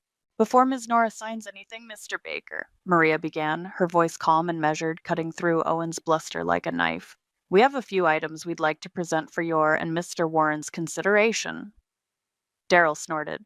"More delays? What is it now, Nora? Want the good china back?" Lauren giggled. Maria ignored them. From her sleek leather briefcase, she began to produce items, laying them out on the polished table with deliberate precision. First, a glossy 8x10 photo, Daryl and Lauren kissing passionately outside the five-star hotel. Then another, Lauren, beaming, sporting the new diamond engagement ring. Daryl's smile faltered slightly. Owen looked annoyed. "Really, Maria? A few holiday snaps? We all know Daryl has moved on. That's why we're here." "There's more than a few, Owen," Maria said smoothly. She laid out a series of bank statements, highlighted sections showing extravagant purchases, designer handbags for Lauren, five-star hotel stays, the down payment on the cherry red sports car, all from the joint account Daryl had been systematically draining. And then there are the messages, Maria continued, placing a bound document on the table, explicit messages detailing the affair retrieved from a cloud account Mr. Warren apparently forgot he shared with his wife. Daryl's face was starting to lose its smugness. He shot a nervous glance at Owen, who was frowning but still looked more irritated than concerned. They clearly thought this was just a desperate, last-ditch attempt to negotiate a slightly better but still pitiful settlement. "This is all very dramatic," Owen said, trying to regain control. "But it doesn't change the fundamental facts. The marriage is over. Daryl is prepared to be fair." "Oh, we agree the marriage is over," Maria said, her voice dropping slightly, acquiring a steely edge. "And we're very interested in fairness." She paused, letting the silence stretch for a beat. Then, from her briefcase, she produced one final document. It was older, the paper slightly yellowed at the edges, but its importance radiated from it like a physical force. "And then there's this formality, Mr. Warren," Maria said, her eyes locking onto Daryl's. "The one you signed 15 years ago." She placed the prenuptial agreement directly in front of him. Daryl stared at it, his brow furrowed in confusion, then a flicker of dawning, horrified recognition. Lauren peered at it, her perfectly plucked eyebrows drawing together. Owen leaned forward, his jovial demeanor vanishing completely. I I don't understand," Daryl stammered, his voice suddenly hoarse. "Allow me to enlighten you," Maria said. Her voice was clear, ringing with authority as she began to read. Clause 7, subsections B, infidelity. In the event that the marriage is dissolved due to proven adultery on the part of the party initiating said dissolution. She read on, her voice unwavering, detailing every consequence. The forfeiture of his claims on the primary marital home, the 70% share of all other marital assets awarded to me, the substantial claim on his future earnings for a period of 5 years as compensatory damages. The color drained from Daryl's face with every word Maria uttered. He looked like he'd been punched in the gut. Lauren's triumphant sneer had melted into a mask of slack-jawed disbelief, then slowly into dawning panic. Her eyes darted from the document to Daryl, then to me, wide and horrified. Owen Baker snatched up the prenup, his hands visibly trembling as he scanned the clauses. He looked stunned, utterly blindsided. I I wasn't aware of this document's full implications," he stammered, his professional composure shattering. "Daryl, you never mentioned the specifics of this." Daryl wasn't listening. He was staring at the prenup, his face a ghastly shade of pale. He reached for a pen on the table, perhaps out of reflex, but his fingers were numb. The pen slipped, clattering onto the mahogany. The sound was deafening in the sudden, suffocating silence. He was processing it. The piece of paper he'd dismissed as a mere formality, the one he'd signed with such arrogant nonchalance, had just detonated his entire future. He finally lifted his head, his eyes, wild and disbelieving, finding mine. His face was a mask of fury, disbelief, and dawning terror. "You!" he sputtered, his voice cracking. "You planned this, all along. The crying, the weakness. It was all an act." I met his gaze, my own cool, level, and utterly devoid of the pity he'd so readily offered me. "You made your bed, Daryl," I said, my voice quiet but carrying the weight of 15 years of quiet observation and a meticulously executed plan. "Now you get to lie in it, alone, and broke." Lauren let out a small, choked sob. Not for Daryl, I noted with grim satisfaction. For her lost sports cars, her designer bags, her first-class tickets to Italy, her golden ticket had just gone up in smoke. The immediate aftermath in that conference room was pure, unadulterated chaos. Daryl started yelling, a torrent of accusations and disbelief. Owen Baker, looking like he'd aged 10 years in 10 minutes, tried feebly to interject, to find some loophole, some way out of the ironclad trap my father's lawyer had set. Lauren just sat there, tears streaming down her perfectly made-up face, muttering, "But the wedding, the house." Maria, a bastion of calm in the storm, simply gathered her papers. "Our position is clear, gentlemen. The prenup is valid, and its terms are non-negotiable. We expect full compliance." She stood. "We'll await your formal acceptance of these terms. You have our contact information." We walked out, leaving them in the wreckage of Daryl's arrogance. The sound of his enraged shouting followed us down the hallway. I didn't look back. Daryl, predictably, tried to fight. Owen, probably under immense pressure and embarrassment, filed motions, claimed coercion, undue influence, anything he could think of. It was futile. The prenup was a fortress, just as Maria had said. Each legal challenge was swatted down, costing Daryl more money he didn't have, diminishing the already shrinking pot he was desperately trying to protect. Owen Baker's reputation took a significant hit. Word gets around in legal circles about lawyers who get so thoroughly outmaneuvered. Lauren, true to her materialistic core, didn't stick around for the financial fallout. Within weeks of the disastrous meeting, once it became clear that Daryl's promises of a lavish future were built on sand, she was gone. The cherry red sports car was repossessed. The engagement ring, I later heard through the grapevine, was discovered to be a surprisingly good cubic zirconia. Daryl, ever the cheapskate when it wasn't about his own immediate gratification, had apparently even faked that. Daryl was forced to sell his beloved golf clubs, his designer watches, anything of value to cover his mounting legal fees and the initial payments he owed me under the prenup.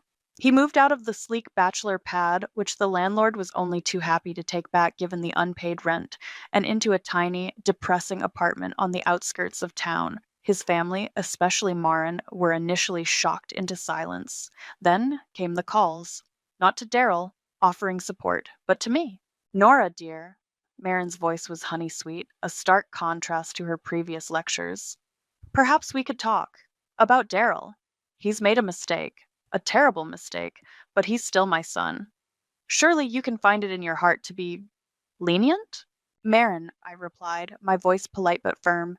Daryl made his choices. He is now living with the consequences of those choices as stipulated in a legally binding document he signed willingly. There is nothing further to discuss. I then blocked her number. True to the prenup, I got everything. The house, free and clear, the lion's share of the marital assets, what was left of them after Daryl's spending spree, and the first of many substantial checks from his future earnings arrived, as per the agreement, a painful but necessary reminder for him of his folly. I sold the large family home. It held too many ghosts, too many memories of a life that was ultimately a lie. I bought a chic, modern apartment downtown, filled with light and art, a space that was entirely mine. I invested wisely, with Maria's continued astute advice, and I dusted off my old portfolio, reached out to contacts, and restarted the graphic design career I'd put on hold for 15 years. Clients came, slowly at first, then steadily. My work was good. I was good. The pain of his betrayal had been real, searing, but the meticulous planning, the quiet execution of my revenge, that brought a satisfaction so deep, so exquisite, it was almost a physical sensation. It wasn't just about the money or the assets. It was about justice. It was about karma, finally delivered with a little help from a well-drafted legal document and a woman who'd had enough. There was no guilt, none, only a profound sense of closure, of empowerment. The wasted years? Yes, a twinge of bitterness for the youth and energy poured into a man who deserved none of it, but it was overshadowed by the victory, by the knowledge that I had not just survived, but triumphed. Sometimes I think about sharing my story anonymously online, perhaps on one of those forums where people recount their tales of pro-revenge. Maybe it would inspire someone else, someone feeling trapped or underestimated. Tonight, I'm sitting on my new balcony, a glass of excellent wine in hand, looking out over the glittering city lights. My city, my life, free, independent, secure, built on the ashes of my ex-husband's hubris. Karma, I have learned, can sometimes be a slow, meandering force, but every now and then it appreciates a well-drawn map and a clear set of directions.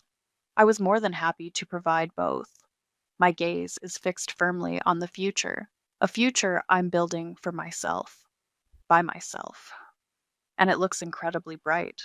The satisfaction of a battle hard won, a quiet, steady hum beneath the surface of my new, unencumbered life. He thought he was closing a chapter. He had no idea I was writing a whole new book, and this one was all mine. The house was my everything. My name is Cameron, and for the past 5 years, I'd poured my soul and most of my salary as a project manager into making it a home.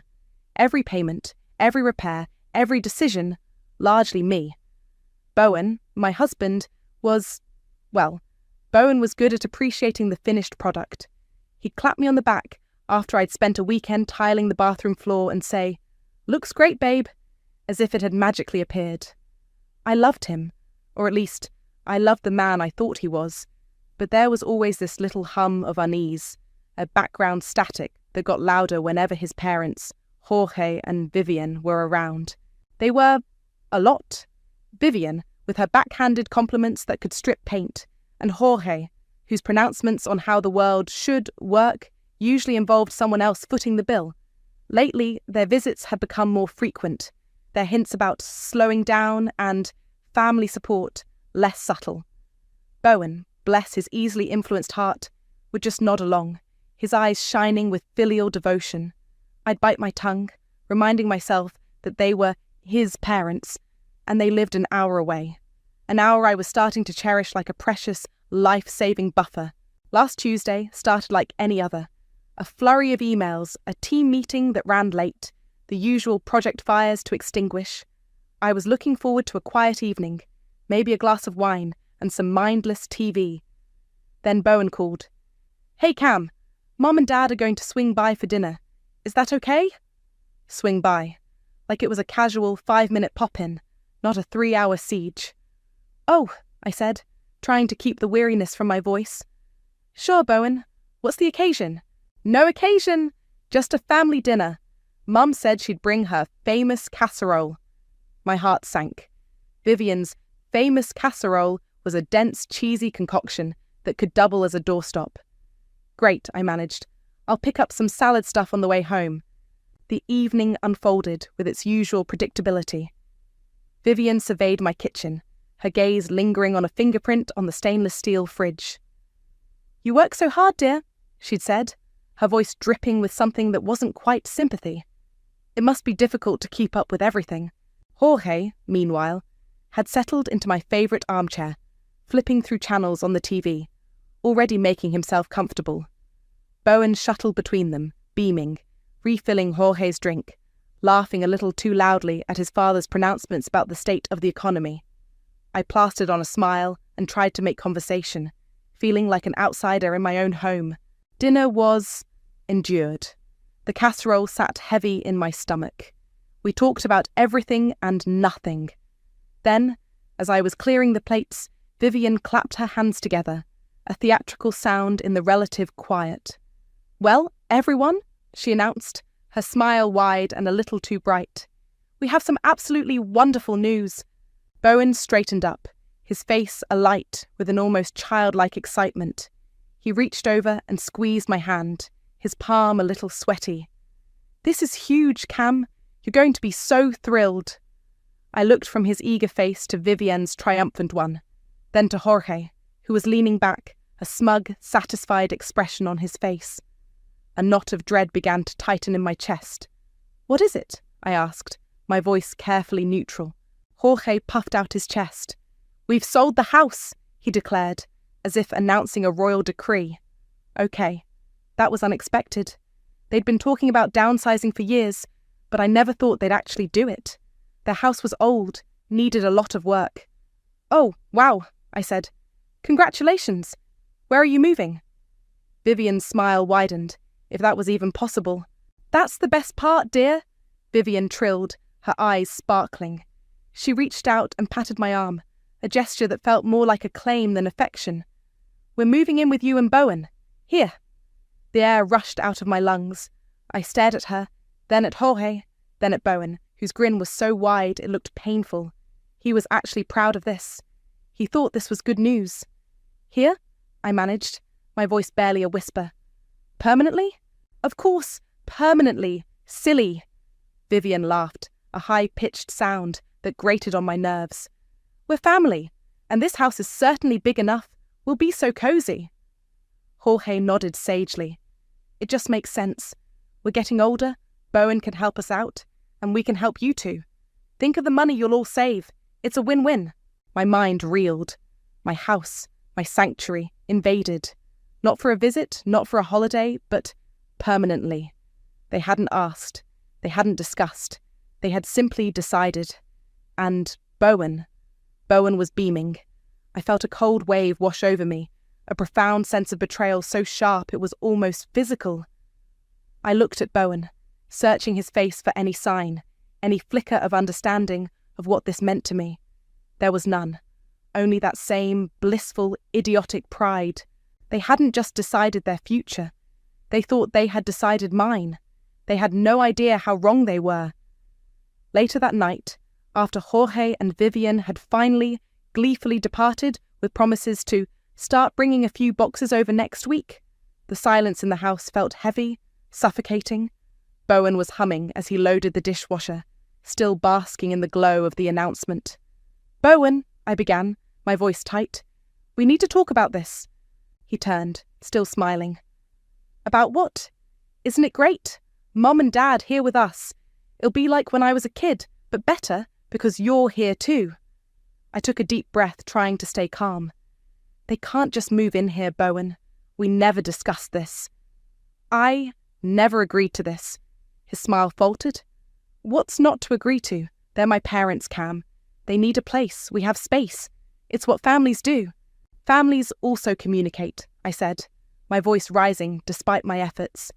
"They don't just spring life-altering decisions on people. This is my house too, Bowen.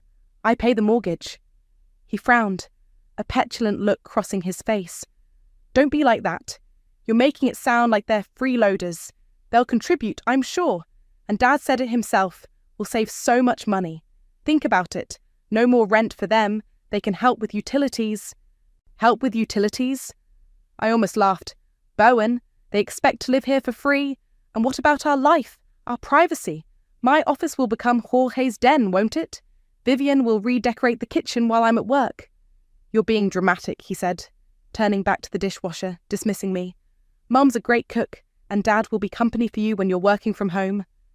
"I don't want company when I'm working from home," I snapped. "I want peace and quiet. This is a huge imposition, Bowen, and you didn't even think to talk to me about it?" He slammed the dishwasher door shut. "Why are you always so difficult about my family? They're good people. They love you. You should be more family-oriented." Gaslighting. The accusation stung, sharp and unfair. "This isn't about being family-oriented, Bowen. This is about respect. My respect. Our respect as a couple." He sighed, running a hand through his hair. "Look, it's happening, okay? They've sold their house. They've got nowhere else to go." A cold suspicion began to form. "When did they sell it?" "A few weeks ago, I guess. They wanted to surprise us with the good news. And you knew?" He shifted uncomfortably. "Well, yeah. I mean, I knew they were planning it. It's a good plan, Cam. Solid." The casual admission, the complete lack of regard for my feelings, for our shared life, hit me harder than their initial announcement. I felt a chasm open between us, wide and dark. I started noticing little things after that. Odd withdrawals from our joint savings account, small amounts at first, then larger. I'd ask Bowen, and he'd have a vague explanation. "Oh, that was for car parts," or "just some bills I forgot about." I wanted to believe him.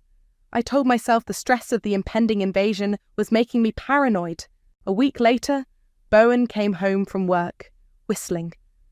"Just got off the phone with Dad," he said, grabbing a beer from the fridge. "They've given notice on their rental, and the movers are booked for 6 weeks from Saturday." He took a long swig. "It's all arranged, Cam. Don't make this difficult." Difficult, he thought. I was making this difficult. The coldness in my chest solidified into something hard and sharp. "Given notice on their rental?" I repeated, latching onto the phrase. "Bowen, they owned their house. You said they sold it."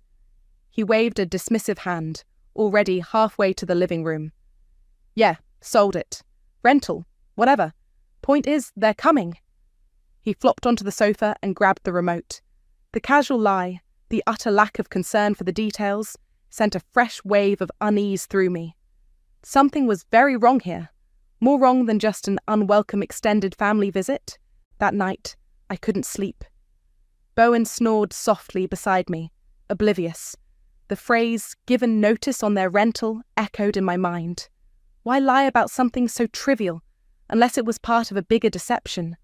The small discrepancies in the joint account, the ones I'd tried to brush off as paranoia, suddenly felt more sinister. The next morning, as soon as Bowen left for work, I sat down at my laptop. My heart hammered against my ribs. I felt like a spy in my own marriage, but the gnawing suspicion wouldn't leave me alone.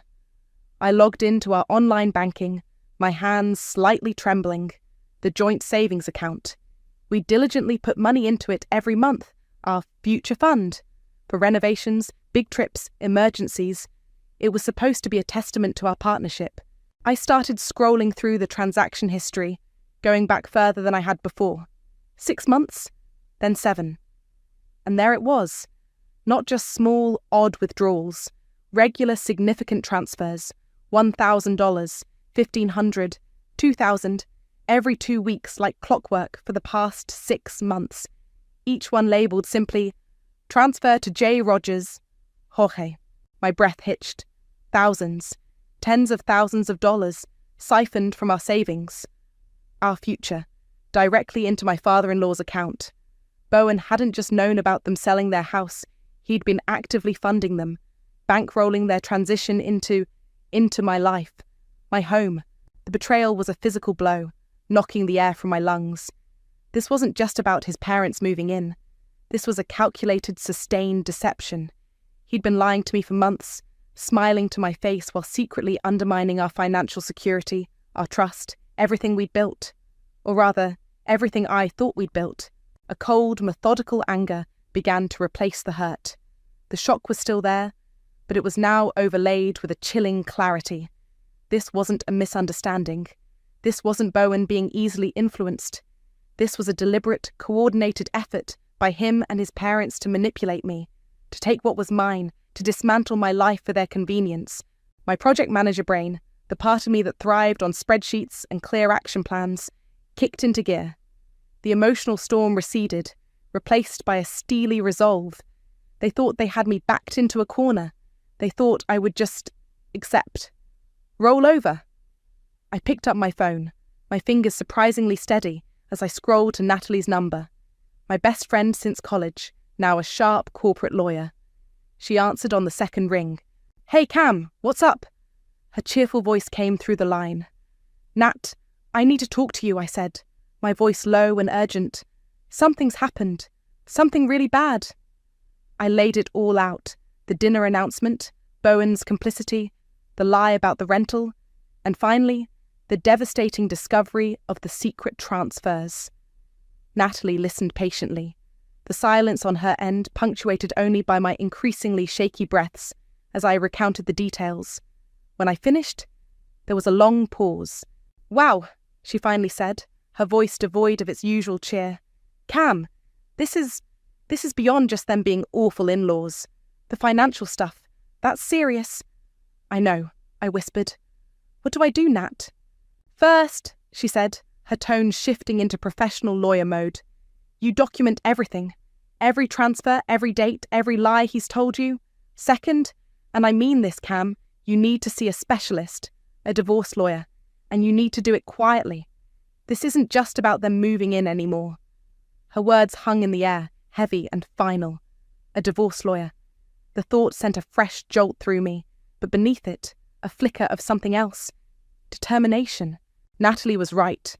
This wasn't just about stopping them from moving in. This was about extricating myself from a situation that was rotten to its core. This was about survival. Natalie's words were a splash of icy water, shocking but clarifying. A divorce lawyer. The term itself felt alien, something that happened to other people, not to me, not after only 7 years of marriage.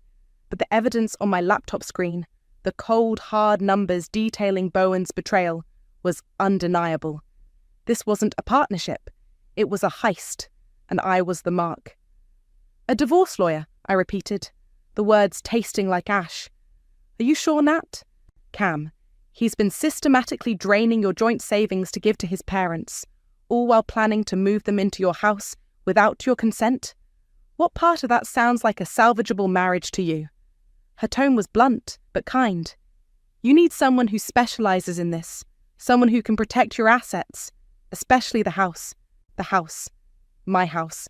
the one I'd poured my heart and my earnings into. The thought of Jorge and Vivian settling into it, funded by my stolen savings, made my blood boil. "Okay," I said, a new resolve hardening my voice. "Okay, Nat. Can you recommend someone?" "I know just the person," she replied. "Anna Miller. She's a shark, but she's fair, and she doesn't suffer fools. I'll text you her details. Call her today, Cam. Don't wait." I clutched my phone, Natalie's advice echoing in my ears. Don't wait. The sense of urgency propelled me forward. I spent the next hour meticulously printing bank statements, highlighting the transfers to Jorge. I made notes of dates, conversations, Bowen's flimsy excuses. It felt like preparing a case file, and in a way, I suppose I was. By lunchtime, I was sitting in the sleek, minimalist waiting room of Anna Miller's law firm. The air hummed with quiet efficiency. I felt strangely calm, a detached observer of my own life imploding. Anna was exactly as Natalie had described. Sharp eyes, a no-nonsense demeanour, and an aura of quiet confidence that was instantly reassuring. She listened intently as I laid out the whole sordid tale from the bombshell dinner announcement to the secret financial pipeline. I spread the bank statements on her polished mahogany desk, pointing to the damning evidence. She didn't interrupt, just nodded occasionally, her expression growing more resolute with each detail. When I finally finished, speaking about the house, my voice thick with emotion as I explained how much of it was mine. The down payment from my own savings before we married, the mortgage payments meticulously documented from my personal account. She leaned back in her chair. "Well, Cameron," she said, her voice calm but firm, "this is quite the situation. Your husband and his parents have been extraordinarily presumptuous, not to mention the financial misconduct. That's a serious breach of trust." "So what can I do?" I asked, my voice barely above a whisper. "Can I stop them from moving in? Can I get my money back?" Anna steepled her fingers. "Stopping them from moving in is one thing, but given the depth of the deception, are you sure that's all you want? Or are you ready to consider a more permanent solution?" Her gaze was direct, unwavering. She wasn't just talking about keeping Jorge and Vivian out. She was talking about Bowen. I thought of his beaming face at that dinner, his casual dismissal of my feelings, the months of lies. The man I married, or thought I'd married, was gone, replaced by a stranger who prioritized his parents' greedy whims over our life together. "I want a divorce," I said, the words coming out stronger than I expected. "And I want them out of my life, and out of my house." A small, almost imperceptible smile touched Anna's lips. "Good. That clarifies things considerably." She then outlined a strategy, clear and concise. "We file for divorce immediately. Irreconcilable differences, compounded by financial misconduct and dissipation of marital assets. Regarding the house, you said the down payment was yours, premarital, and you've made the majority of the mortgage payments from your separate income?" "Yes, I have all the records." "Excellent. We'll petition for the sale of the marital home. Given your contributions and his financial misconduct, we'll argue for a division of assets that heavily favours you. In fact, we'll argue that the equity is predominantly, if not entirely, yours."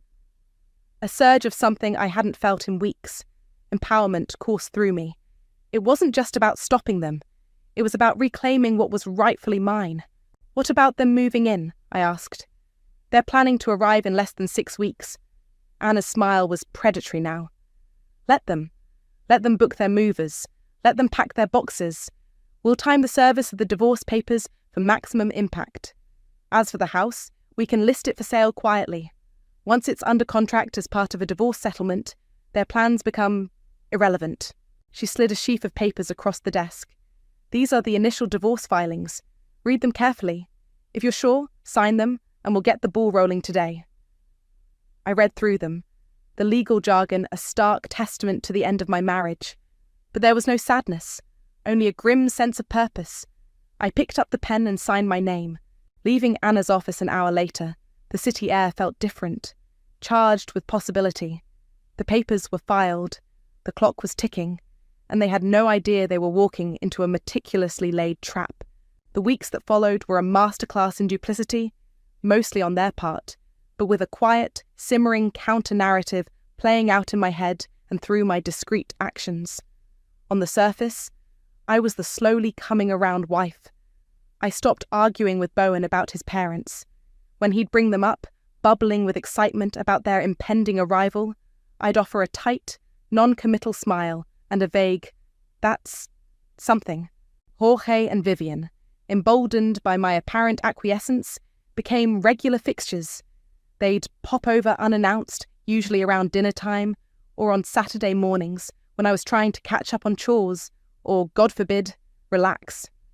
"Just wanted to measure the guest room again, dear," Vivian would chirp, brandishing a tape measure like a weapon. "Jorge is thinking of bringing his big recliner, and we need to see if it will fit with the dresser." My guest room, soon to be their room.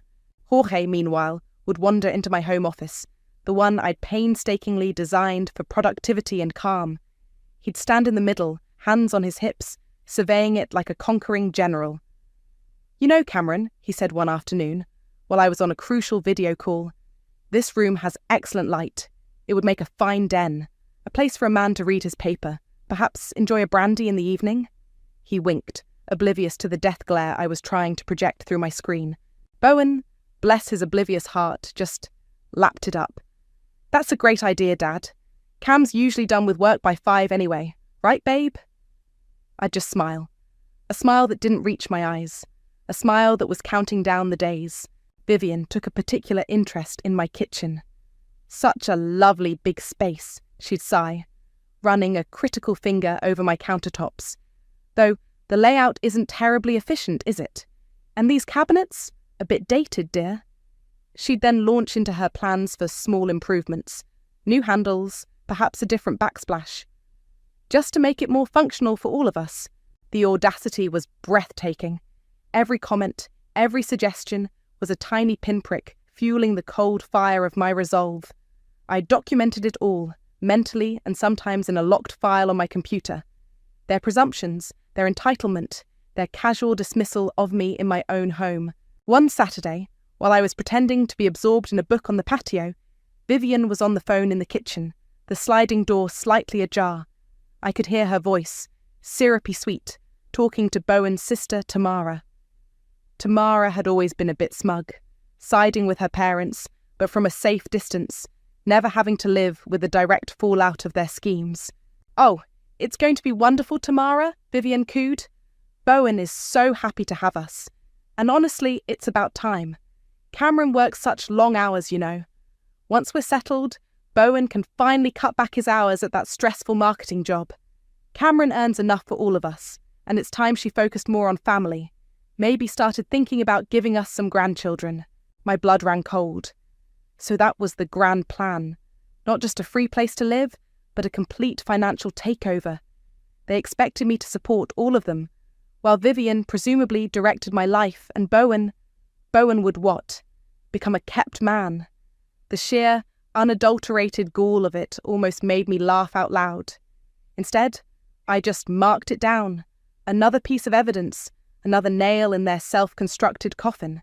Bowen remained blissfully unaware of the storm brewing beneath my carefully constructed calm. He saw my lack of outright hostility as acceptance. He'd even started making comments like, "See, I told you it would be fine. Mum's already got ideas for the garden." "That's nice," I'd reply, my voice carefully neutral. The in-laws' visits became a grotesque parody of family harmony. They'd bring paint swatches, fabric samples for curtains I would never hang, and debate the merits of different flooring for rooms I intended to sell out from under them. One evening, Jorge, full of self-importance after a hearty meal that I'd cooked, pressed a booklet of paint swatches into my hand. "We're thinking a nice, calming blue for the master bedroom," he announced, as if he were bestowing a great gift. "Your current colours are a bit aggressive." My bedroom. Our bedroom, soon to be just me bedroom again, once Bowen was out. Aggressive? He had no idea. I smiled sweetly, the image of Anna Miller's confident face flashing in my mind. "I'll consider it, Jorge. Thank you for the suggestion." He beamed, patting my shoulder. "Good girl. Knew you'd see sense." Oh, I was seeing sense, all right. More sense than any of them could possibly imagine. The trap was set. All I had to do was wait for them to walk into it. And they were practically skipping. The final weeks leading up to M-Day, as I'd started calling it in my head, moving day, mayhem day, my day, passed in a surreal haze. Jorge and Vivian officially sold their house, the one they actually owned, not the fictional rental Bowen had mentioned. The closing went through, and suddenly, they were all about packing boxes and decluttering. Or rather, Vivian was about decluttering.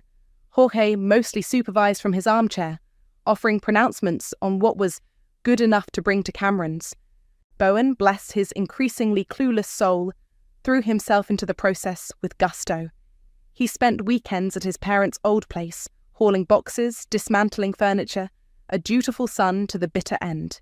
He'd come home exhausted but triumphant. "Got Dad's entire workshop packed up today," he'd announce, beaming. "He's so excited to set it up in our garage." My garage, I'd think, picturing the for sale sign that Anna's recommended realtor was preparing. "That's ambitious," I'd reply, offering him a bottle of water. "And Mum's sorted all her china. She's worried about it on the drive over, but I told her we'll pack it super carefully in my car." I just nodded, a silent movie playing in my mind. Vivian's face when she realised her precious china wouldn't be gracing my dining table. Anna called me midweek, her voice crisp and efficient. "Just confirming, Cameron. All legal documents are filed and in order. The divorce petition, the motion for the sale of the house. The realtor has also confirmed the listing is live, discreetly for now, with photos taken when Bowen was at work last Tuesday. We've already had a couple of inquiries for showings, which we'll schedule post-revelation, of course." "Post-revelation," I echoed, a shiver running down my spine despite the warm day. "It sounds so dramatic." "Well," Anna said, a hint of amusement in her tone. "Given their plans, a little drama seems appropriate, don't you think?" I did. I absolutely did. The Friday before M-Day, Jorge and Vivian insisted on a farewell to their old house dinner. They invited me and Bowen over. Their place was a chaotic landscape of half-packed boxes, bubble wrap, and dusty furniture outlines on the carpets.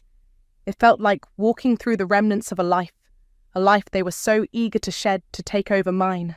Dinner was take-out pizza, eaten on mismatched chairs, surrounded by their worldly possessions. The conversation, predictably, revolved around their brilliant future in my house. "I was thinking," Vivian said, dabbing her mouth with a paper napkin. "We could put that lovely antique mirror from the hallway in your entryway, Cameron. It would really open it up. And the big bookshelf from the study can go in the living room," Jorge added. "Give it a more intellectual feel." Bowen nodded enthusiastically at every suggestion. "It's going to be amazing, guys. Like a whole new house." I picked up my pizza, a strange cocktail of anxiety and grim satisfaction churning in my stomach. I felt like an actor in the final scene of a play, knowing my lines, waiting for my cue. I just had to get through this one last charade. "It certainly will be different," I said, managing a small smile. Later that evening, back in our soon-to-be quiet house, Bowen wrapped his arms around me from behind as I stood at the kitchen sink. "See?" he murmured, his chin resting on my shoulder. "It's all working out perfectly. We're going to be one big, happy family." His words, meant to be reassuring, sent a chill through me. He was so utterly convinced of his narrative, so completely blind to the reality I was about to unleash. I turned in his arms, forcing a smile that felt brittle. "Tomorrow will definitely be a memorable day, Bowen." He grinned, kissing my forehead.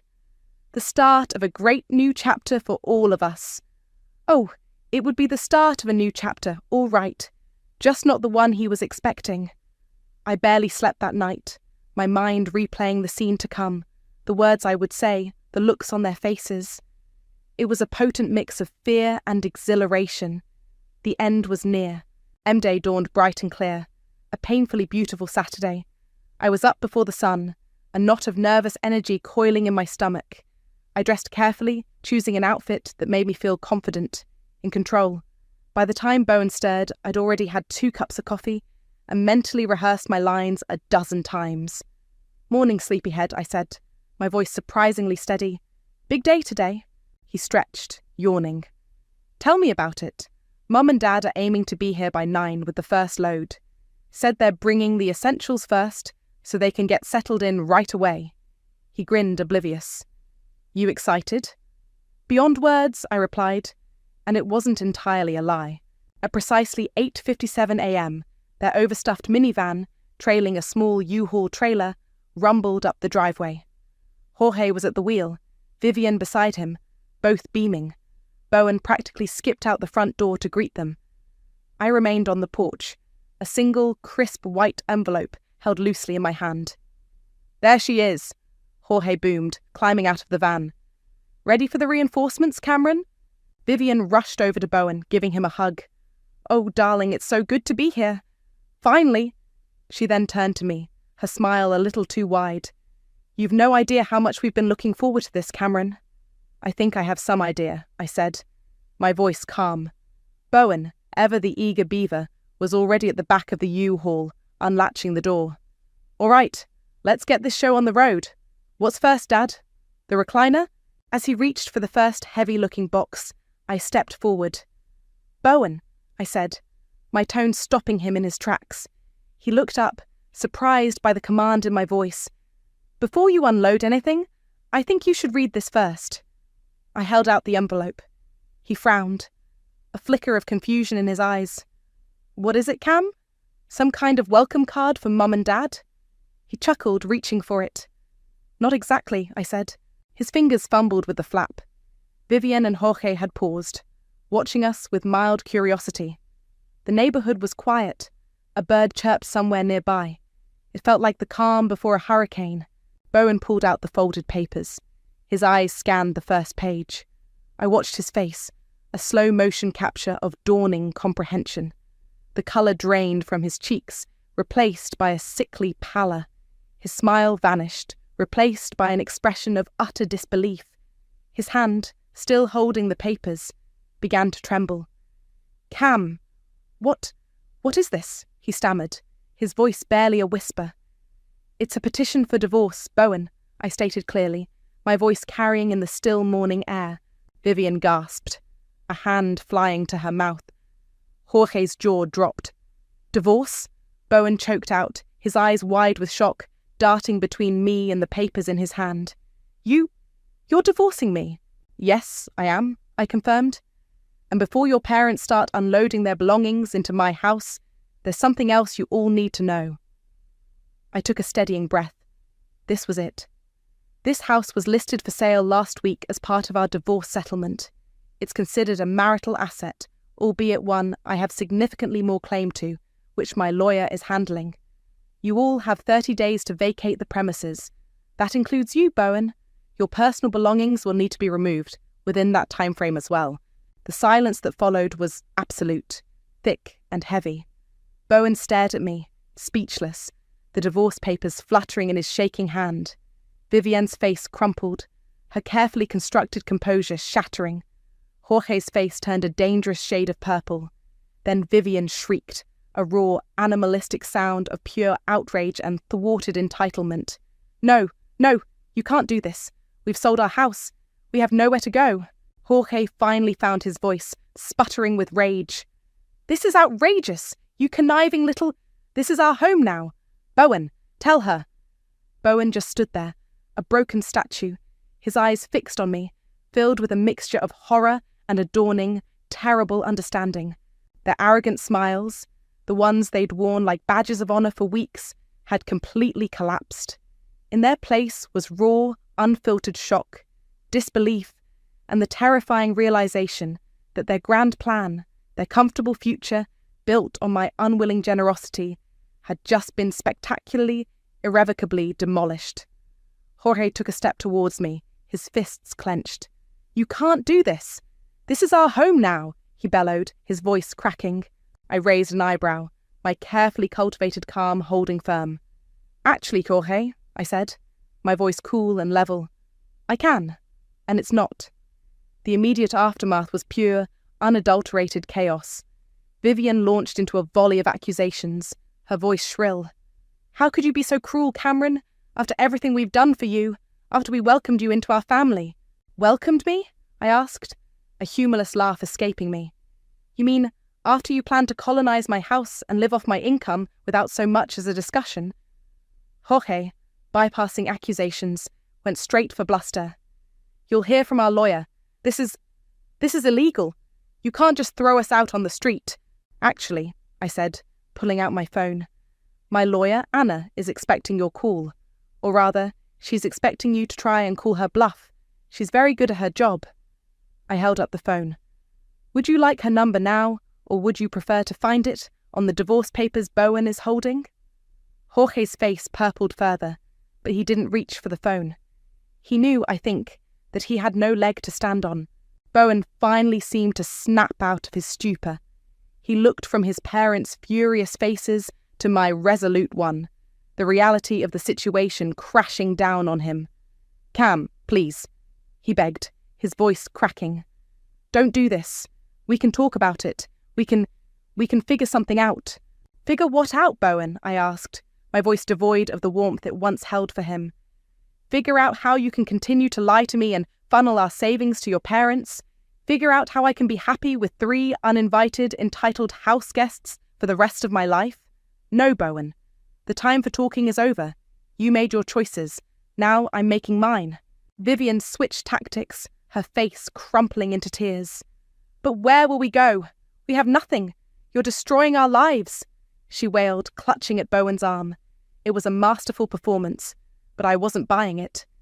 "You sold your house, Vivian. You have the proceeds from that sale. You're not destitute. You're just inconvenienced. And frankly, that's a consequence of your own making." Just then, as if on cue, a nondescript sedan pulled up to the curb. A man in a suit got out, holding a clipboard. "Cameron?" he asked. I nodded. "I have a formal notice to quit for Jorge Rogers, Vivian Rogers, and Bowen Graham." He stepped forward, handing a copy to a stunned Jorge, then to Bowen.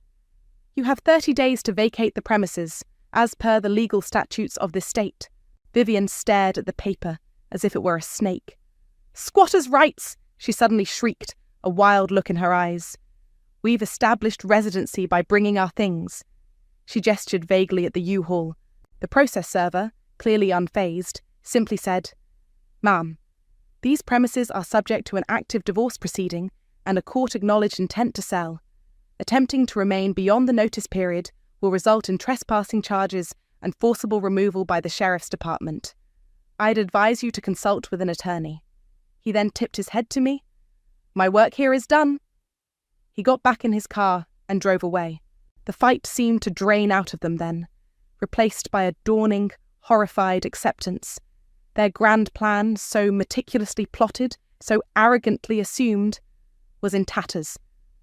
The silence was broken only by Vivian's ragged sobs and Bowen's quiet, defeated sniffles. Jorge just stood there, looking old and deflated, the bluster gone. Watching them, I felt not a shred of pity, only a profound sense of relief. The weight I'd been carrying for months lifted. The next few weeks were an adjustment. Bowen moved out within the week, taking his things to his sister Tamara's spare room, a temporary and reportedly very tense arrangement. Jorge and Vivian, after a few more days of desperate, futile phone calls to lawyers who clearly told them what Anna had already predicted, found a small, overpriced rental apartment across town. The U-Haul, which had sat forlornly in my driveway for 2 days, was eventually emptied into a storage unit. The house sold remarkably quickly, thanks to Anna's realtor, and a surprisingly hot market. I found a smaller place, a chic little condo downtown that was all mine, filled with light and peace. The closing on the old house was swift, the division of assets heavily in my favour, just as Anna had predicted. The money Bowen had siphoned off was largely accounted for from his share of any remaining marital assets, which weren't much after the house.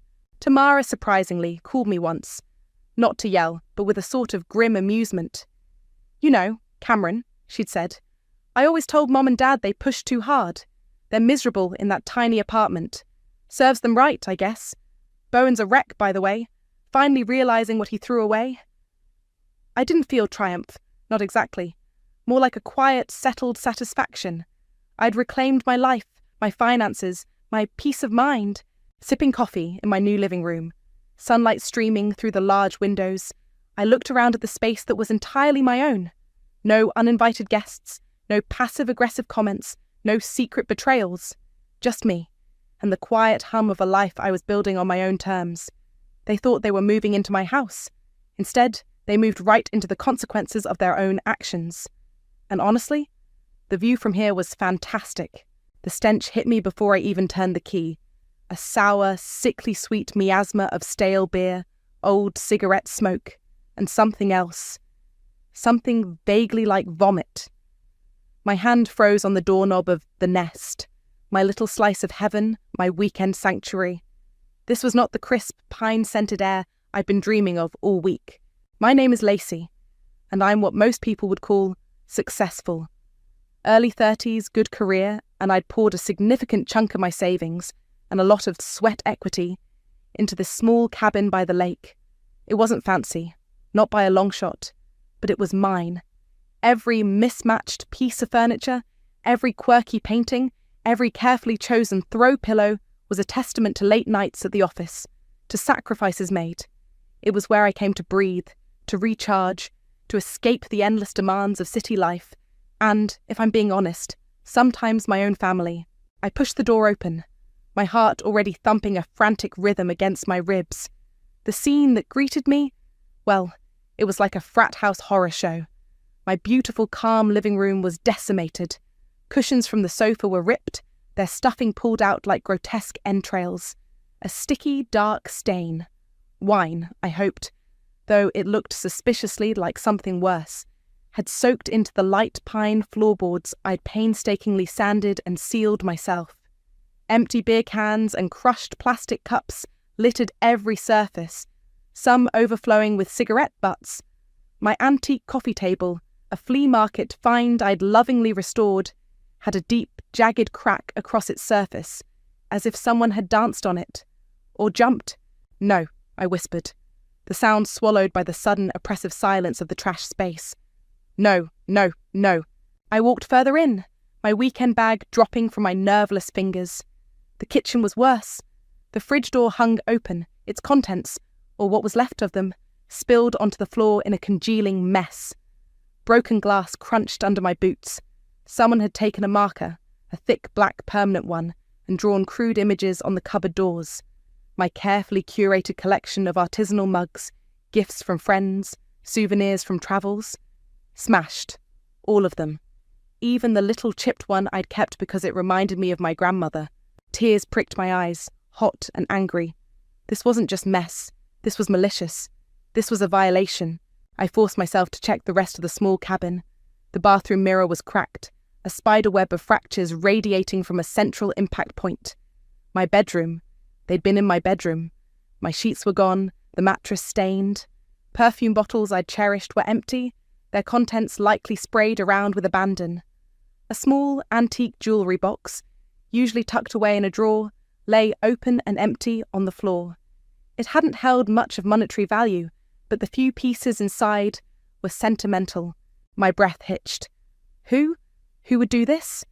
And how did they even get in? I always locked up tight. Always. Then I remembered the spare key, the one I'd reluctantly given my parents for emergencies. An emergency like Brad, my younger brother, needing a place to crash with his deadbeat friends, apparently. A cold dread, quickly followed by a white-hot rage, washed over me. I'd installed a small, discreet security camera facing the main entrance after a minor break-in scare in the neighbourhood last year. It fed to a cloud service. My hands were shaking so badly I could barely operate my phone, but I pulled up the app. There it was. Time-stamped 3 nights ago. The footage was grainy but clear enough. Brad, grinning like an idiot, fumbling with the key, then ushering in a troop of about 10 other guys and girls. I watched, my stomach churning, as the camera recorded snippets of their party. Them dragging my furniture around, loud music thumping even through the phone's tiny speaker, someone swinging from the exposed beam I loved so much. I fast-forwarded, my disgust growing with every frame.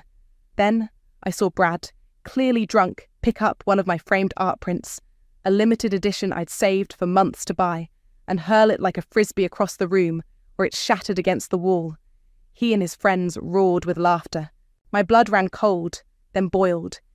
He hadn't just trashed my home, he'd flaunted it.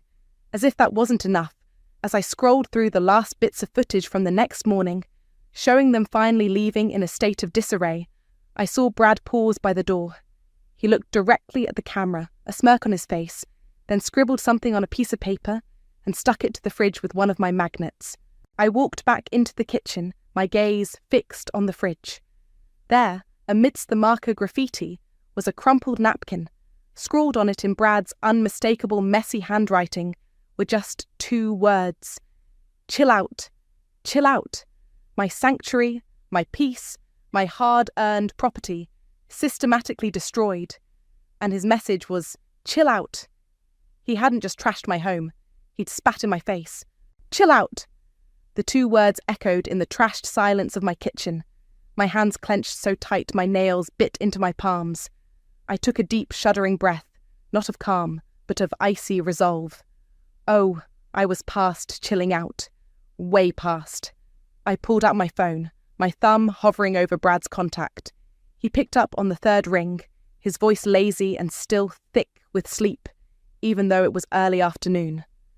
Yo. Brad, I said, my voice dangerously low. You need to get over to the nest. Now. Huh? Lacey? What's up? Can't, man. I'm kinda wrecked. Epic night. He actually chuckled. I'm sure it was, I said, the sarcasm practically dripping. I'm at the cabin, Brad. I've seen the epic night all over my floor, my walls, my furniture. A pause. Then a sigh, not of remorse, but of annoyance. Oh, that. Look, Lace, we got a bit carried away. It's no biggie. We'll, tidy up next time we're up there. Next time? My voice rose despite my efforts to keep it level. There won't be a next time. You deliberately trashed my home, my things I worked for. Geez, chill out, it's just stuff, he said. The exact words from his stupid note. Stuff can be replaced. You're loaded anyway. What's the big deal? The big deal, Brad, I enunciated each word carefully, is that you are an entitled, destructive brat who has finally crossed a line. You have 5 minutes to call me back and tell me you're on your way here to see this with your own eyes. Otherwise, I'm calling the police. That was a bluff mostly. Dealing with the cops would be a nightmare, but he didn't need to know that. Police? Are you serious? He sounded slightly less cavalier now. Mom and Dad will freak. They should, I said. 5 minutes. I hung up. He didn't call back in 5 minutes. He called back in 7, probably after a frantic consultation. Okay, I can't come now. I've got, plans. But I'm sorry, all right? Seriously. Didn't mean for it to get that out of hand. His apology sounded about as sincere as a politician's promise. Save it, I said. I'm calling Mom and Dad. I disconnected before he could reply, and immediately dialed my mother, Nancy. She answered with her usual breezy, Lacey, dear, how's your weekend? Not great, Mom, I said, pacing through the wreckage. I'm at the nest, or what's left of it. Oh? Her voice sharpened slightly. What happened? Is everything all right? No, Mum. Everything is very much not all right. Brad had a party here. The place is destroyed. Furniture broken, walls defaced, my things smashed. I kept my tone factual, letting the words themselves carry the weight. There was a brief silence. I could almost hear her processing, calculating. Oh, Brad, she sighed, a familiar note of exasperated fondness in her voice that always set my teeth on edge. He's just being young, Lacey. Boys will be boys, you know. Boys will be boys, I repeated, incredulous. Mum, this isn't some spilt milk. This is thousands of dollars in damage, malicious damage. I heard my father, Marcus, murmur something in the background.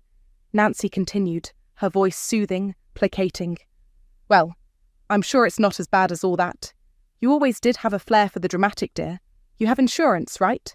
That's what it's for. My jaw tightened. Insurance isn't for deliberate vandalism by family members, Mum, and even if it were, there's a deductible, and my premiums would skyrocket, not to mention the sentimental value of things that are irreplaceable. Oh, sentiment? She dismissed with a wave of her hand I could practically see. Now, Lacey, don't make such a big deal out of it. Your father and I will talk to Brad. He'll get a stern talking to, don't you worry. A stern talking to? I almost laughed. He needs to pay for this. He needs to understand there are consequences. Then came the kicker, the line that had been the soundtrack to so many of my brother's bailouts. Lacey, be reasonable, Nancy said, her voice taking on that slightly martyred tone. You know Brad doesn't have that kind of money. He's still finding his feet. Besides, and here her voice brightened, as if delivering a perfectly logical solution. You can afford it, unlike him. It's a bit of a mess, sure, but you can just get it cleaned up and replace what's broken. It'll be a write-off for you, probably. My father finally spoke, his voice echoing Nancy's sentiment. She's right, Lace. It's unfortunate, but let's not blow this out of proportion. Family helps each other out. Family helps each other out. They meant I help Brad out. And they help themselves to my patience, my resources, my goodwill. The familiar burn of resentment flared, but this time, something else mixed with it. A cold, hard clarity. They would never change. They would always shield him, always expect me to be the responsible one, the one who absorbed the costs of his irresponsibility. I looked around the ruined room, at the chill-out note still mocking me from the fridge. My anger, which had been a raging inferno, began to cool, condensing into something solid, something unbendable. I took a slow breath. Okay, I said, my voice surprisingly calm, even to my own ears. I could hear them exchange faint sounds of relief on the other end. They thought they'd won. Again. Don't worry, I continued, my gaze sweeping over the destruction one last time. I'll take care of it. That's our girl, Nancy chirped, all sweetness and light, now that the unpleasantness was seemingly over. We knew you'd understand. Just send us some pictures later. Maybe we can help you find a good cleaner. I pictured their faces smug and self-satisfied, completely misreading the steel in my voice. A tiny, almost imperceptible smile touched my lips. Right, I said. I'll be in touch. I ended the call. They had absolutely no idea. The drive back to my city apartment was a blur of simmering rage and dawning resolve. You can afford it, Mum's voice echoed in my head, each repetition chipping away at the last vestiges of my familial obligation. Afford it? Yes, I could afford to fix the damage. I could also afford to teach them a lesson they'd never forget. The first thing I did when I got home was dump my ruined weekend bag in the trash. Then I grabbed my good camera, not just my phone, and drove straight back to the nest. The 2-hour trip felt shorter this time, fueled by a different kind of energy. For the next 3 hours, I was a forensic investigator in my own life. I photographed everything. Every stain, every scratch, every broken shard of glass. Wide shots of the rooms, close-ups of the damage. I took macro shots of the gouges in the coffee table, the marker on the cupboards, the rip in the sofa. I filmed slow, panning videos, narrating quietly what each item was, its approximate value, and the nature of the destruction. The digital mountain of evidence grew. Back in my apartment, I spread printouts of the security footage stills across my dining table. Brad, mid-throw. Brad, smirking at the camera. His idiot friends, faces clearly visible, participating in the vandalism. The next morning, I called Annika. She's my rock, the kind of friend who tells you when you have spinach in your teeth and when you're being a doormat. I laid it all out, the discovery, Brad's pathetic excuses, my parents' infuriating dismissal. Lacey, that's beyond awful, Annika said, her voice tight with anger on my behalf. They expect you to just what? Smile and write a check? After he treated your sanctuary like a public toilet? Pretty much, I sighed. Standard operating procedure for the Hayes family, starring Brad as the golden child and me as the first national bank of Lacey. Not this time, Annika said firmly. This time, you burn it all down. Metaphorically, of course. Mostly. That's the plan, I said, a grim satisfaction in my voice. I'm documenting everything. I mean, everything. Good, she said. Itemize it. Every single cent. And don't just bill Brad. Bill your parents, they're complicit. They enabled this. They raised him to be this little monster. Her words were like a balm to my frayed nerves. It wasn't just me being unreasonable. It wasn't just me overreacting. You think I should? I asked, though I already knew the answer. Abso-freaking-lutely, Annika said. They dismissed you because you can afford it. Fine. Let them contribute from their retirement fund. See how quickly their tune changes when it's their money on the line. That afternoon, I started compiling the list. Replacement cost for the custom sofa, $12,800. Repair and refinish antique coffee table, if salvageable, otherwise replacement. Estimated $600. New artisanal mugs, 12, at an average of $30 each. $360. Repainting kitchen cupboards, $400. Professional cleaning services for biohazards and extreme mess, $500. Replacing smashed art print, $450. The list went on and on, page after page. I researched current retail prices, got quotes from contractors for repairs. I was meticulous. I was ruthless. The total, when I finally tallied it up, was staggering. Even I was a little shocked. It was well into 5 figures. Then, I called Ellis, a sharp lawyer I knew from a networking group. I wasn't looking to sue, not yet anyway, but I wanted the wording of my demands to be ironclad. I explained the situation briefly. Wow, Ellis said, after a low whistle. Family, huh? Can't live with him, can't legally lock him in the shed? He chuckled. Okay, so you want to send them a formal demand for damages, and you want to restrict access to your properties. Smart. He gave me some precise legal phrasing to include, making it clear that this was a serious claim for restitution of damages caused by negligence and vandalism, and that failure to pay could result in further legal action. He also helped me draft a very formal, very unambiguous new family gathering policy. It stated, in no uncertain terms, that effective immediately, Brad, Nancy, and Marcus were no longer permitted on any property owned by me, for any reason, including, but not limited to social calls, holidays, or emergencies they themselves manufactured. Any attempt to access said properties would be considered trespassing and dealt with accordingly. The final package was impressive.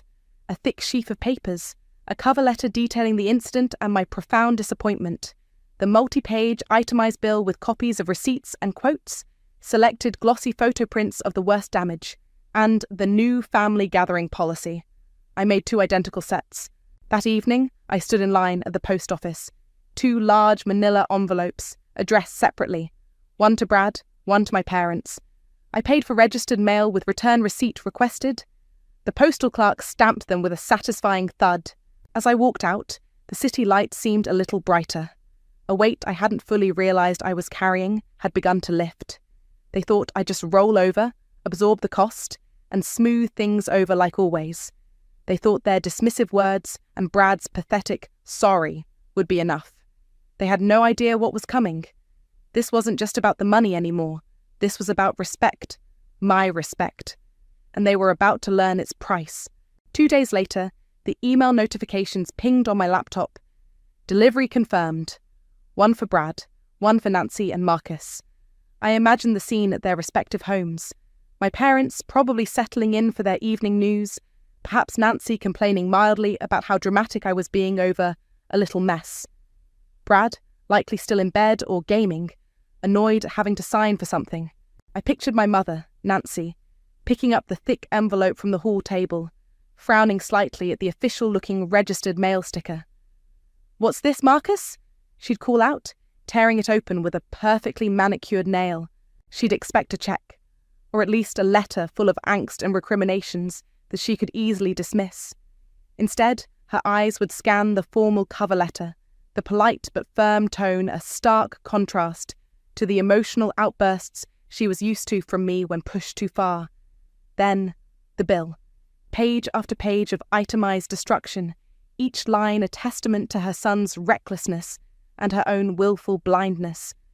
The numbers would leap off the page, not a few $100s for a cleaner, but a sum that would make even their comfortable suburban eyes water. I could almost see her face paling, her hand flying to her mouth. Marcus, you need to see this." My father, Marcus, ever the pragmatist when it suited him, would take the papers, his brow furrowing. He'd flip through them, his expression hardening as he saw the cold, hard figures, the undeniable photographic evidence. The crystal-clear stills from the security footage would be particularly damning. Brad, red-handed, his friend's face is visible. No more boys will be boys now. This was documented, undeniable. And then, the new family gathering policy. Not a suggestion, not a request, but a formal declaration. Banned. From the nest, from my city apartment, from any future property I might acquire. Effective immediately. For any gatherings. The finality of it, the sheer audacity from their perspective, would likely render them speechless for a moment. At Brad's apartment, the scene would be different, but the shock similar. He'd probably rip open his envelope carelessly, expecting a lecture, maybe a demand for a token apology payment. The sheer volume of paper would surprise him. He'd scan the bill, his eyes widening. He wouldn't understand half the terms, but the final figure at the bottom, that he'd understand. He'd see the photos of himself, caught in the act, looking like a fool. He'd read the policy, the words banned and trespassing, finally penetrating his thick skull. His usual bravado would likely crumble, replaced by a dawning panic. He couldn't chill out his way out of this one. I imagined the frantic phone calls between them. Brad, probably hysterical, calling Mom and Dad. "She's crazy. She can't do this. You have to talk to her." Nancy, her voice shrill with indignation. "This is outrageous. After all we've done for her, the ungrateful child." Marcus, perhaps a little quieter, a little more shaken, realizing the carefully constructed bubble of their family dynamic had just been violently popped. He'd always relied on Nancy to manage these emotional things, but this was different. This had figures and legal-sounding phrases. My phone, which had been peacefully silent on my desk, suddenly lit up. Incoming call. Mom. I let it ring. It went to voicemail. A second later, incoming call. Dad. I let that one go too. Then, almost immediately, incoming call. Brad. Ignored. The phone buzzed again. A new voicemail. It was Nancy. I pressed play, holding the phone slightly away from my ear. Lacey! Lacey! You pick up this phone right now. What is the meaning of this ridiculous piece of paper? How dare you, after everything, your own brother? This is beyond. Her voice was a torrent of sputtering outrage, a far cry from the dismissive calm she'd displayed just days before. I listened for about 10 seconds, enough to get the gist. Then, with a small, almost serene smile, I tapped delete. My phone immediately started ringing again. Mum. I silenced it. Then Dad. Silenced. Then Brad. His call display picture a goofy selfie that now just looked pathetic. Silenced. A string of texts started to come through. Mum. Call me immediately. This is unacceptable. Dad. Lacey, we need to discuss this. This is not the way. Brad. WTF? Are you serious? You can't do this to me. Brad. Mom and Dad are freaking out. Call them. I read them, a strange sense of detachment washing over me. The panic in their words was a stark contrast to the quiet hum of my apartment. They were reacting exactly as I had anticipated. Their world, where I was the ever-reliable, ever-forgiving safety net, had just been upended. I poured myself a glass of water, the silence in my apartment feeling richer, deeper than it had in years. The peace was already beginning. They thought they could break my things, dismiss my feelings, and I would just absorb it. They were learning, perhaps for the first time, that actions have consequences, and my ability to afford it also afforded me the ability to draw a line so thick, so permanent, they'd never be able to cross it again. The barrage of calls and texts continued for days. It was like a digital siege. First came the outrage, the sputtering disbelief I'd already sampled. Then it shifted. The voicemails became a masterclass in manipulation. Lacey, honey, it's Mom. Nancy's voice, usually so assured, now dripped with a saccharine, wounded tone. I just don't understand. How could you do this to your family? To us? We love you.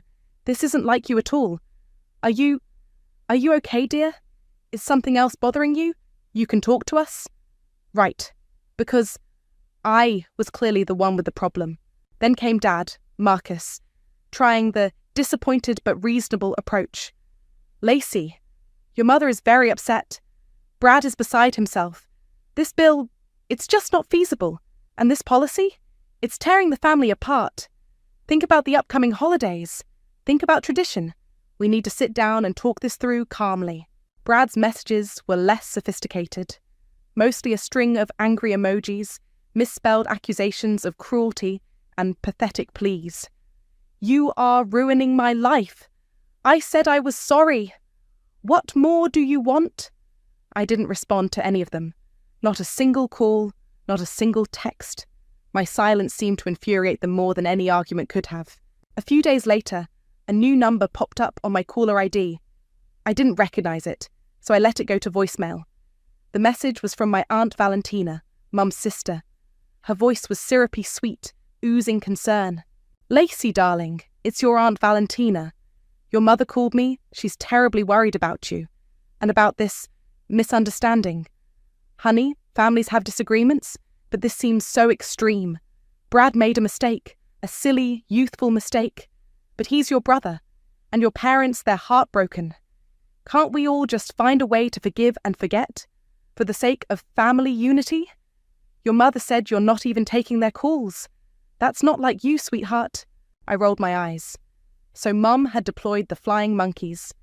Valentina had always been a bit of a busybody, quick to offer unsolicited advice and mediate disputes, usually by pressuring everyone to concede to Nancy's wishes for peace.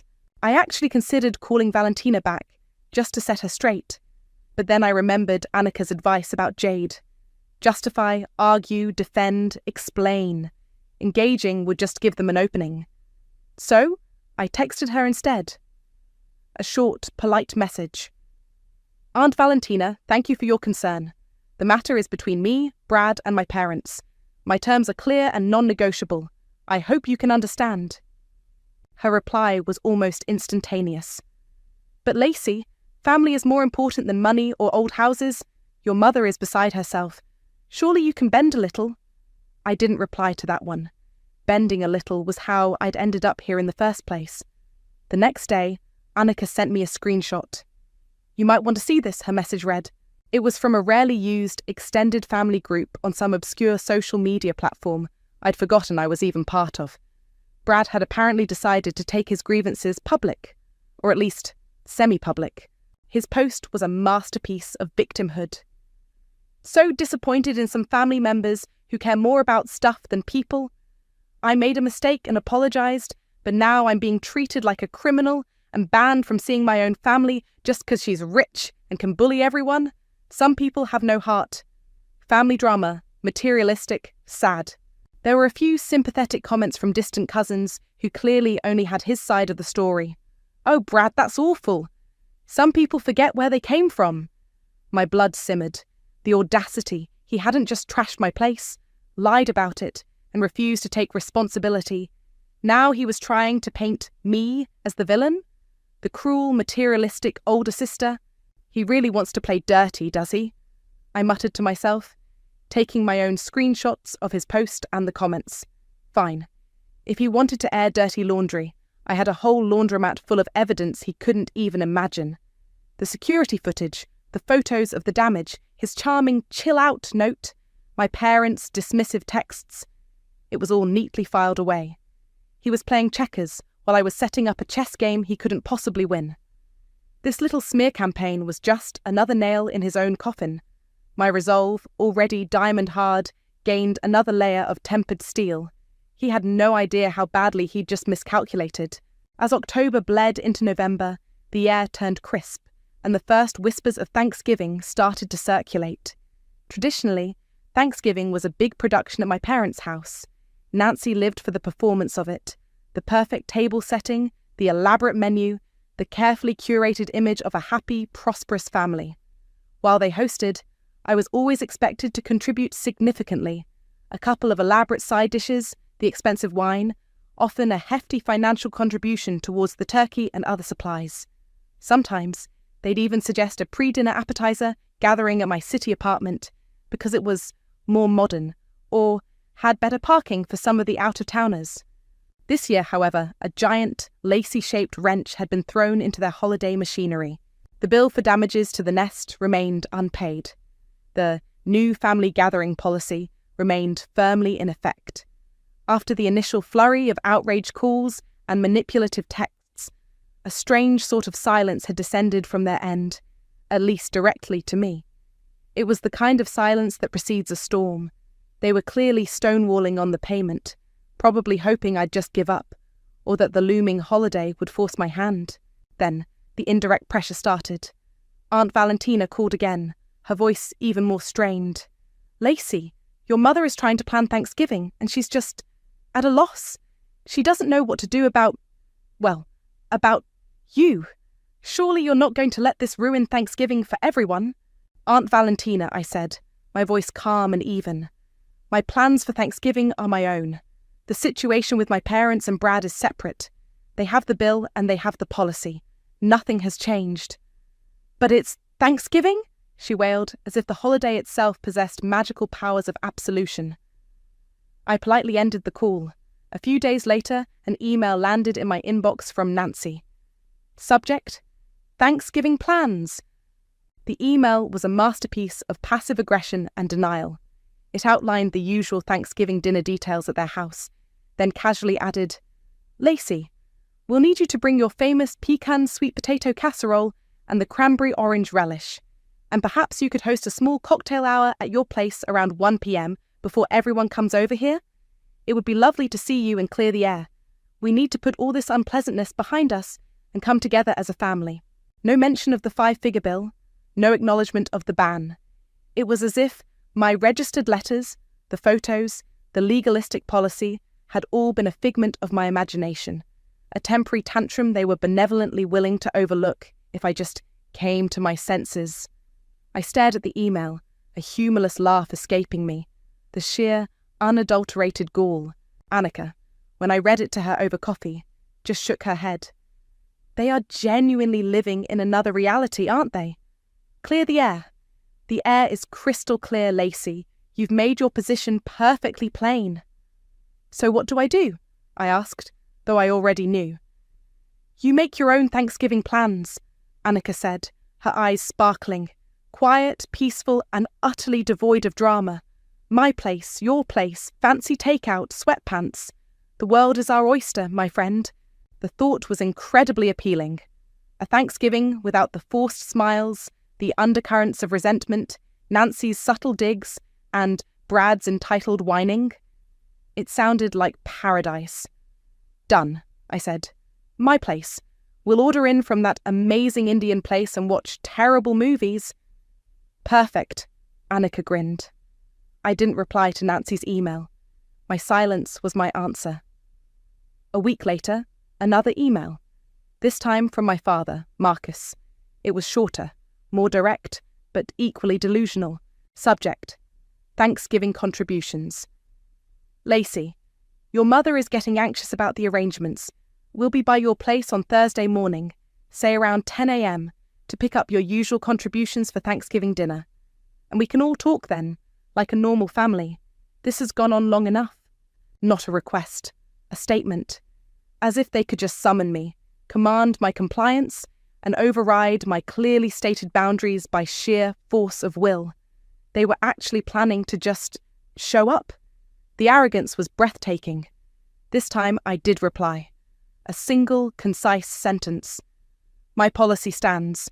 Any uninvited appearance at my properties will be considered trespassing, and I will act accordingly. The bill for damages to the nest remains outstanding." I hit send. The ball was back in their court. Let them try. I was ready.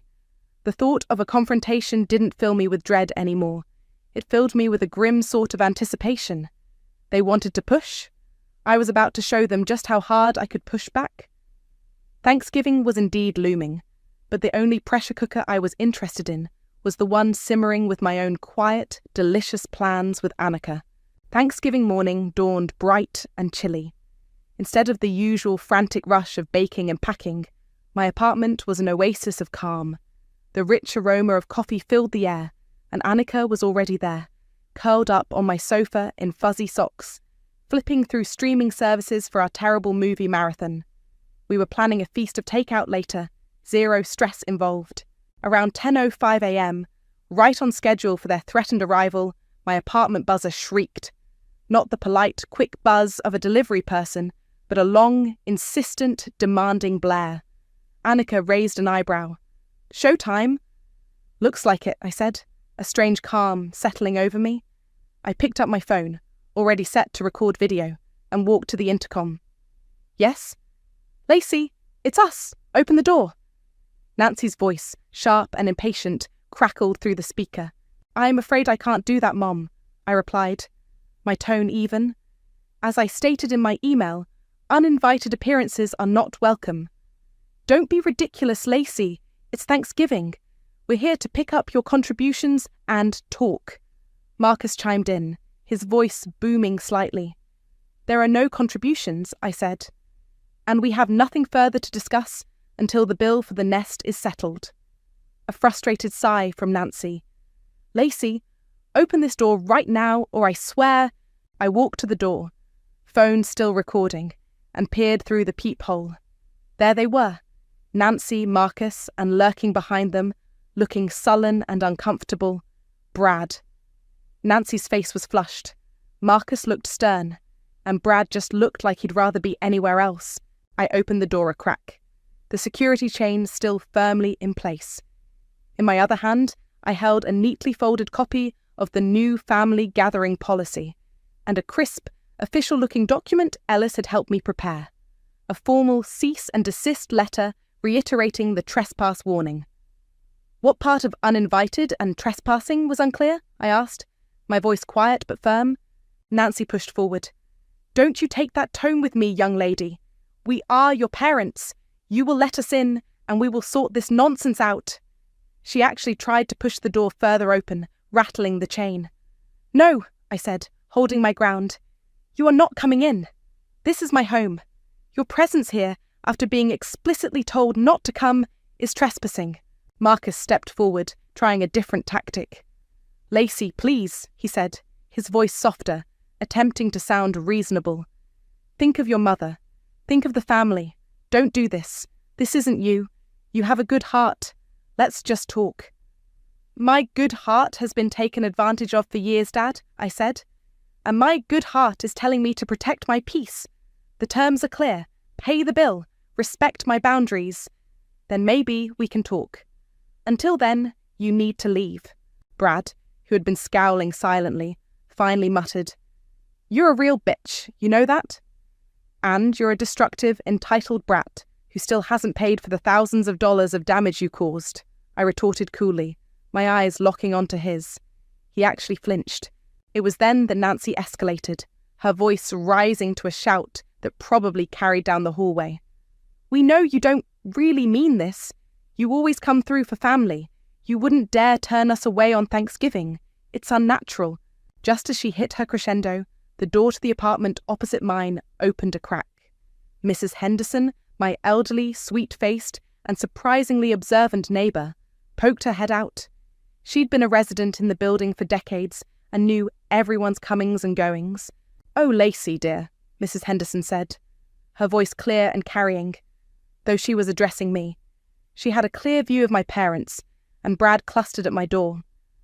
"I meant to tell you, I was watering my plants on my balcony that Friday. You know, the weekend before last. I saw Nancy and Marcus here." She nodded towards my parents. "Dropping young Brad and a whole carload of his rather rowdy-looking friends off at the end of your lane, the one that goes up to your little vacation place. I thought it was a bit odd they didn't drive all the way up or stop in themselves. Just sort of waved them off. Quite a noisy bunch they were too." A stunned silence fell. My parents froze. Nancy's mouth, which had been open mid-rant, snapped shut. Marcus's face went from stern to a sort of pasty grey. Brad looked like he wanted the floor to swallow him. Mrs. Henderson, bless her unintentional, perfectly timed intervention, had just torpedoed their entire narrative of ignorance, and boys will be boys. She'd placed them at the scene, not just as enablers after the fact, but as facilitators before it. They hadn't just known Brad had a key, they'd actively delivered him and his hoard to my doorstep. I simply looked at them, my expression unyielding, the fight visibly drained out of them. Nancy opened and closed her mouth a few times, but no sound came out. Marcus just stared, looking utterly defeated. "Well," I said into the silence, my voice still calm, "that's illuminating." They mumbled a few incoherent, blustering remarks about misunderstandings and Mrs. Henderson being mistaken, but their hearts weren't in it. The public humiliation, the irrefutable implication of their deeper complicity was too much. Defeated, they began to retreat. Brad shot me one last venomous glare before being pulled away by Marcus. As they shuffled towards the elevator, I called out, loud enough for them, and possibly Mrs. Henderson, to hear clearly, "The bill is still due. Interest accrues daily. And by the way, I've shared copies of the security footage, Brad's charming social media posts, and this delightful interaction with the rest of the family. Happy Thanksgiving." The elevator doors dinged open. They couldn't get in fast enough. The peace that descended as the doors slid shut was the most satisfying sound I'd heard all day. The silence that followed their retreat down the hallway was profound. Annika emerged from my living room, a slow grin spreading across her face. "Well," she said, "that was more entertaining than any terrible movie we could have picked. Mrs. Henderson for the win." "Tell me about it," I said, finally letting out a shaky laugh, the adrenaline starting to fade. "I should send her a thank you bouquet." Our Thanksgiving was, as planned, quiet, peaceful, and filled with delicious Indian food and genuinely terrible B-movies. There were no passive-aggressive comments, no demands, no expectations, just easy conversation and the comfort of genuine friendship. It was the best Thanksgiving I'd had in years. In the days that followed, the fallout from the Thanksgiving showdown, as Annika dubbed it, began to ripple through the extended family. My cousin Kylie, who had always been more level-headed than most, called me a few days later. "Lacey," she began, her voice hesitant. "So, Aunt Nancy is telling everyone you threw them out on Thanksgiving after they just wanted to talk, and that Mrs. Henderson is a confused old lady. Is she now?" I said calmly. "Funny, because I have a crystal-clear video of the entire interaction, including Mrs. Henderson's perfectly lucid statement. And I also have the security footage from the nest, Brad's charming social media confession, and copies of their dismissive texts when I first told them about the damage. I shared a little highlights reel with a few select people. Perhaps you'd like to see it?" There was a pause. "Oh," Kylie said. "Actually, Uncle Robert already forwarded something like that. It's pretty damning, especially the part where Brad is literally swinging from the rafters." The grapevine, it turned out, worked both ways.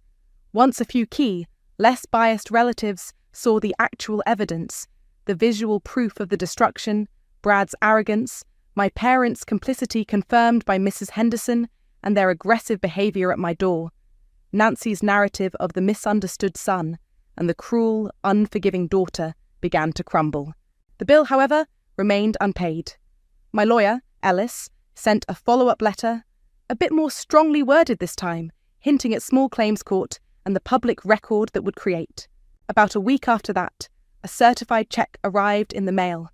Not from Brad, of course. From Nancy and Marcus.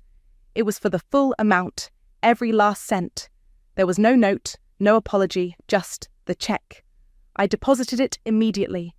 The satisfaction was immense, not just for the money, but for what it represented. Accountability, finally. Kylie called again a few weeks before Christmas. "Things are tense over here," she reported. "Aunt Nancy is apparently a wreck. Not because she's sorry, from what I gather, but because everyone knows. Uncle Marcus had to take out a home equity loan to cover that bill you sent. They're not hosting Christmas this year. Say they're not feeling up to it. First time ever." "And Brad?" I asked, trying to keep my voice neutral. "Total pariah," Kylie said bluntly. "None of his usual enablers in the family want anything to do with him after seeing what he did. He apparently had some kind of meltdown when he realised no one was bailing him out of this, financially or socially. Word is, he's actually had to get a real job. Part-time, stocking shelves. A faint, fading sadness touched me then. Not for them, but for the family I wished I'd had. The one that existed only in greeting cards and holiday movies. But it was quickly overshadowed by a profound sense of peace. The constant anxiety of waiting for the next demand, the next guilt trip, the next act of disrespect. It was gone. My apartment felt lighter. The nest, which I was slowly and lovingly restoring with the money they'd paid, felt like my sanctuary again. I didn't spend Christmas with them, obviously. Annika and I started a new tradition. A quiet dinner, good wine, and volunteering at a local shelter on Christmas morning. It felt meaningful, real. The calls and texts from Nancy, Marcus, and Brad eventually stopped altogether.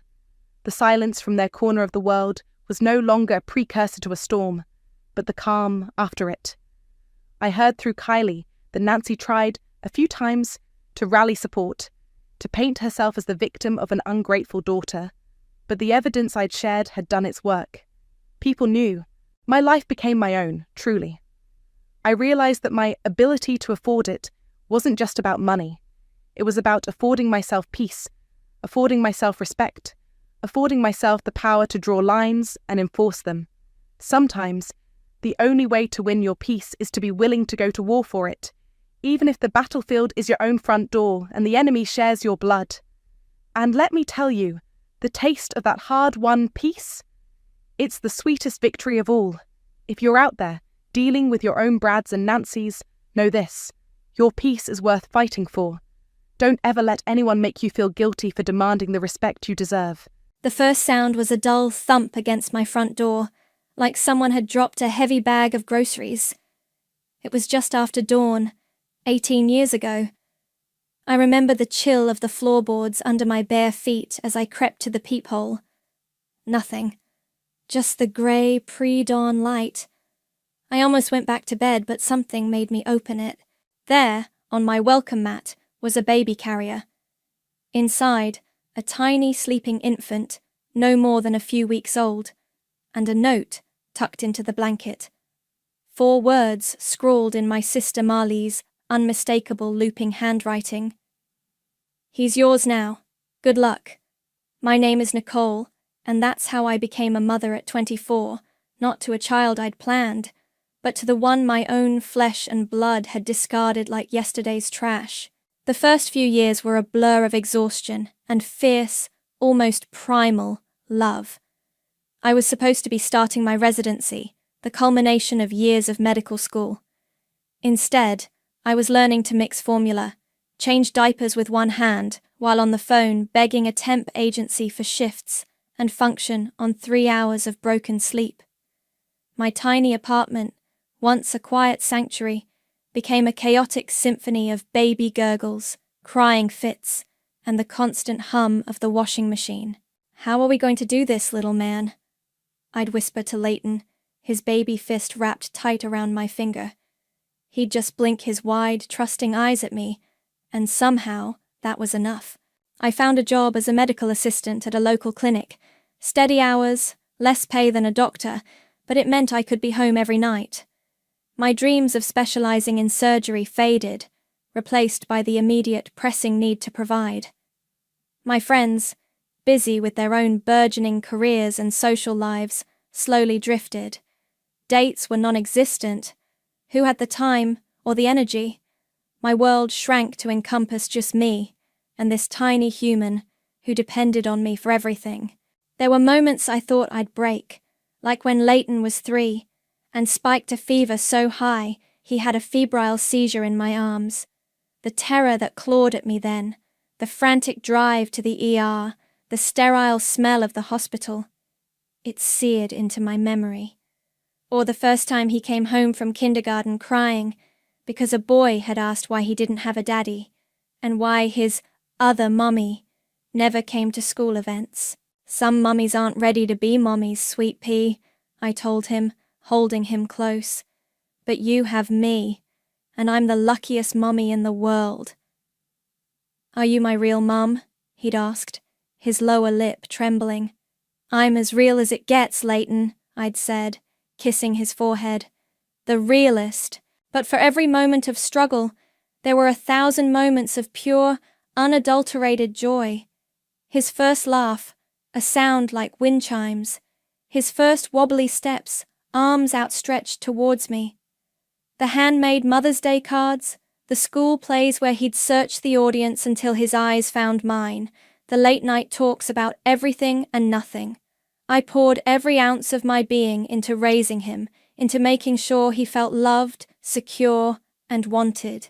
He wasn't a burden, he was my reason. And then, last month, he stood on that stage. My son, Leighton. 18 years old, tall and handsome, a kind smile that reached his intelligent eyes. Valedictorian. "To the person who made all of this possible," he said, his voice clear and strong, his gaze finding mine in the crowded auditorium. "My mum, Nicole.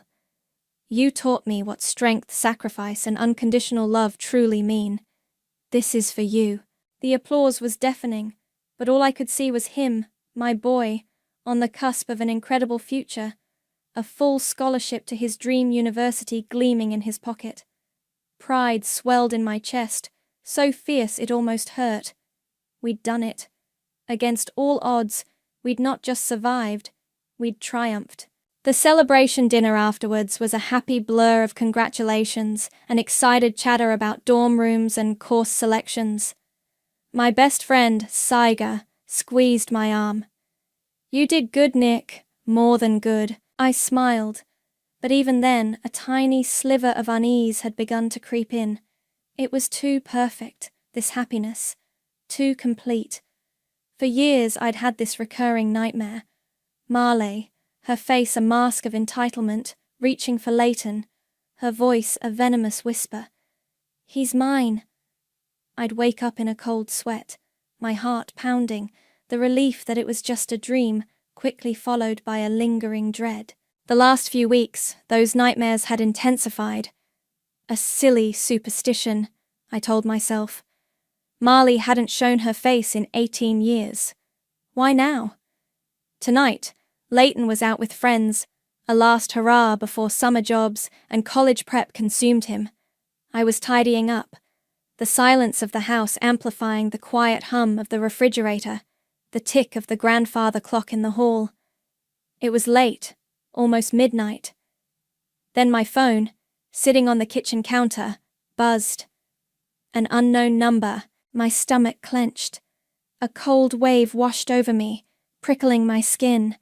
My hand hovered over the screen, a sudden, irrational fear gripping me. I knew, even before I answered, that the piece was over. My hand trembled as I tapped the green icon. "Hello?" My voice was barely a whisper. "Nicole, is that you?" Wow, it's been ages.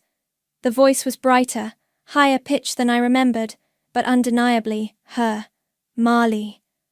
A wave of nausea hit me. "What do you want, Marley?" I kept my tone flat, devoid of the storm raging inside me. 18 years of silence, and she calls like we spoke yesterday. "Well, that's not a very warm welcome for your sister," she chirped, a fake lightness in her voice that set my teeth on edge. "I'm back in town, just for a bit." And I was thinking, it's time I saw my son, her son. The words hung in the air, heavy and obscene. "Leighton is busy," I said, my grip tightening on the phone. "He's preparing for university." "Oh, I heard. Valedictorian, scholarship. So proud. As if she had any right to be. That's partly why I'm calling. I'd love to be involved in his university plans. Help him pick out things for his dorm. You know, mother-son stuff." I closed my eyes, counting to 10. "There's nothing for you to be involved in, Marley. Now, Nicole, don't be like that. I know we had our differences, but he's still my boy. I'm actually just around the corner from your place. Why don't I pop over? We can talk properly." Before I could refuse, before I could scream that she wasn't welcome within 100 miles of my home, "My son," she said. "Great. See you in 5. And the line went dead. 5 minutes. Not enough time to call Leighton and warn him. Not enough time to pack a bag and flee. Not enough time to do anything but stand frozen in my kitchen, the dread coiling tighter in my gut. The doorbell rang, punctual and obscene. I smoothed down my t-shirt, took a deep breath, and opened the door. There she was. Marley. Older, of course, lines fanning from the corners of her eyes that hadn't been there before, her blonde hair a shade brighter, probably from a bottle, but the same entitled smirk played on her lips, and she wasn't alone. Standing slightly behind her, looking distinctly uncomfortable, was a man I didn't recognize. Mid-40s, expensive-looking casual wear, a nervous energy about him. "Nicole, you haven't aged a day," Marley trilled, pushing past me into the hallway. "This is Charlie," she said, gesturing vaguely at the man. "Charlie, this is my sister, Nicole." Charlie offered a hesitant smile and a small nod. "Nice to meet you."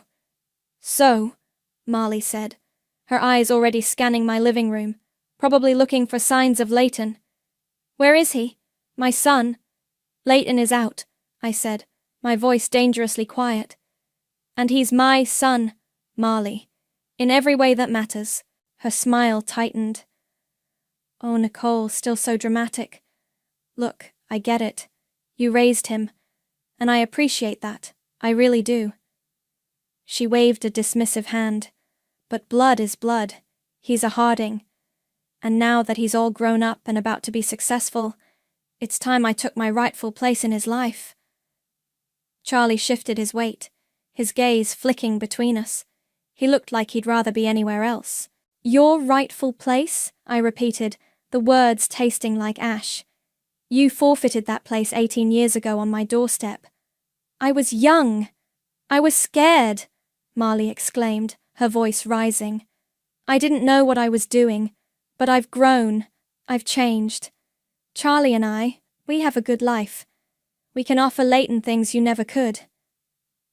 "Things?" I laughed, a harsh, bitter sound.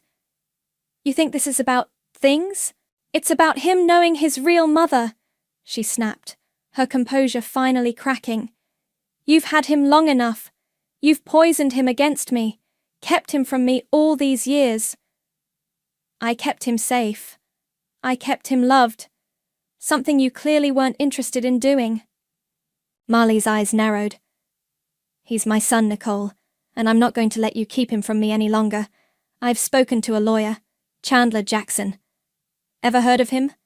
He's very good. You can't keep him from me. Parental rights, Nicole. They're a powerful thing." The door slammed shut behind Marley and her silent, uncomfortable companion, Charlie. The scent of her expensive perfume lingered in the air, a cloying, unwelcome reminder of her intrusion. I leaned against the closed door, my legs suddenly weak. Parental rights. The words echoed in the sudden quiet of my house. My mind flashed back to those early days. The sheer, crushing weight of it all. I was working as a waitress in a greasy diner from 6 a.m. till 2 p.m., then racing to my clinic job from 3 till 9. Sleep was a luxury I couldn't afford. I remember microwaving instant noodles at midnight, Leighton asleep in his bouncy chair beside me, the only way I could keep an eye on him and get some paperwork done for the clinic. His baby food cost more than my own meals. Rent was a constant worry. One particularly brutal winter, the heating in our tiny apartment broke. I bundled Leighton in every blanket we owned and held him close all night, terrified he'd get sick. He coughed for weeks afterwards. The doctor's bills piled up. Marley, with her talk of rights, had no concept of those nights, of that fear. When Leighton was 5, he asked, "Mommy, why doesn't my other mommy visit? Timmy at school has 2 mommies who visit." I sat him on my lap. "Sweetheart," I began, choosing my words carefully. "Your other mommy, Marley, she loved you very much when you were a tiny baby. But sometimes grown-ups aren't ready to be parents, even if they want to be. It takes a lot of work, and sometimes they make choices that mean they can't be around. Did she not want me? His little voice was so small, so vulnerable. Oh, baby, no. I hugged him tight. It was never about you. It was about her. And I wanted you more than anything in the world. You were the best surprise I ever got. He seemed to accept that, for a while, but the questions would resurface. Every few years, a little more pointed, a little more knowing. It was after one of those conversations, when Leighton was about 10, that I started the box. Not a physical box at first, just a folder on my ancient laptop. I scanned in every receipt for diapers, formula, school clothes, doctor's visits. I saved every school report, every permission slip I'd signed, every teacher's note addressed to Ms. May, every birthday party invitation, every holiday photo where Marley was conspicuously absent. It felt necessary. A shield, maybe. Or ammunition. I wasn't sure back then. The day after Marley's unwelcome visit, my phone started buzzing. And it didn't stop. We need to talk about Leighton's future. He deserves to know his mother. Charlie thinks it's important for Leighton to have a relationship with me. He's very family-oriented. What's his university address? I want to send him a care package. I ignored them all, a cold knot of anger tightening in my chest with each notification. I forwarded the text to Saig. She's unbelievable, Saig texted back. Delusional. What are you going to do? I don't know yet, I replied, but she's not getting near him. That box you told me about years ago, Saig wrote. Still got it? Oh yeah, I typed. It's got a lot heavier. A few days later, a courier arrived. A large, ostentatiously wrapped gift. The card, in Marley's looping script, read, "To my wonderful son Leighton. Can't wait to celebrate your successes with you. Love, Mom." I felt a surge of fury. Mom. She had no right. Leighton came home from his summer job at the library later that afternoon. He saw the box on the kitchen counter. What's this? It's from Marley, I said, watching his face. He picked up the card, read it, his expression unreadable for a moment. Then, he looked at me, his eyes clear and steady. She doesn't get to call herself that. He dropped the card back on the counter as if it were contaminated, then pushed the unopened gift away. I don't want it. His words, so calm, so certain, were like a balm to my frayed nerves, but also a stark reminder. Marley wasn't just targeting me anymore. She was trying to worm her way directly to him, and that I wouldn't allow. My resolve, already hardening, solidified into something like steel. My silence and Leighton's rejection of her gift clearly didn't sit well with Marley. Her next move was predictable, if infuriating. She went to our parents. Mom called a few days later, her voice strained. "Nicole, dear, Marley came by." I gripped the phone. "And?" "She's very insistent. Says she's made mistakes but wants to make amends. She told us you're being unreasonable, not letting her see Leighton." "Mom, she abandoned him. For 18 years. Now that he's successful, she suddenly wants to play mother." "I know, dear, I know," Mom sighed. "Your father and I, we remember. But she was crying, saying she just wants a chance. She made it sound like you were, well, poisoning him against her. He's 18, Mom.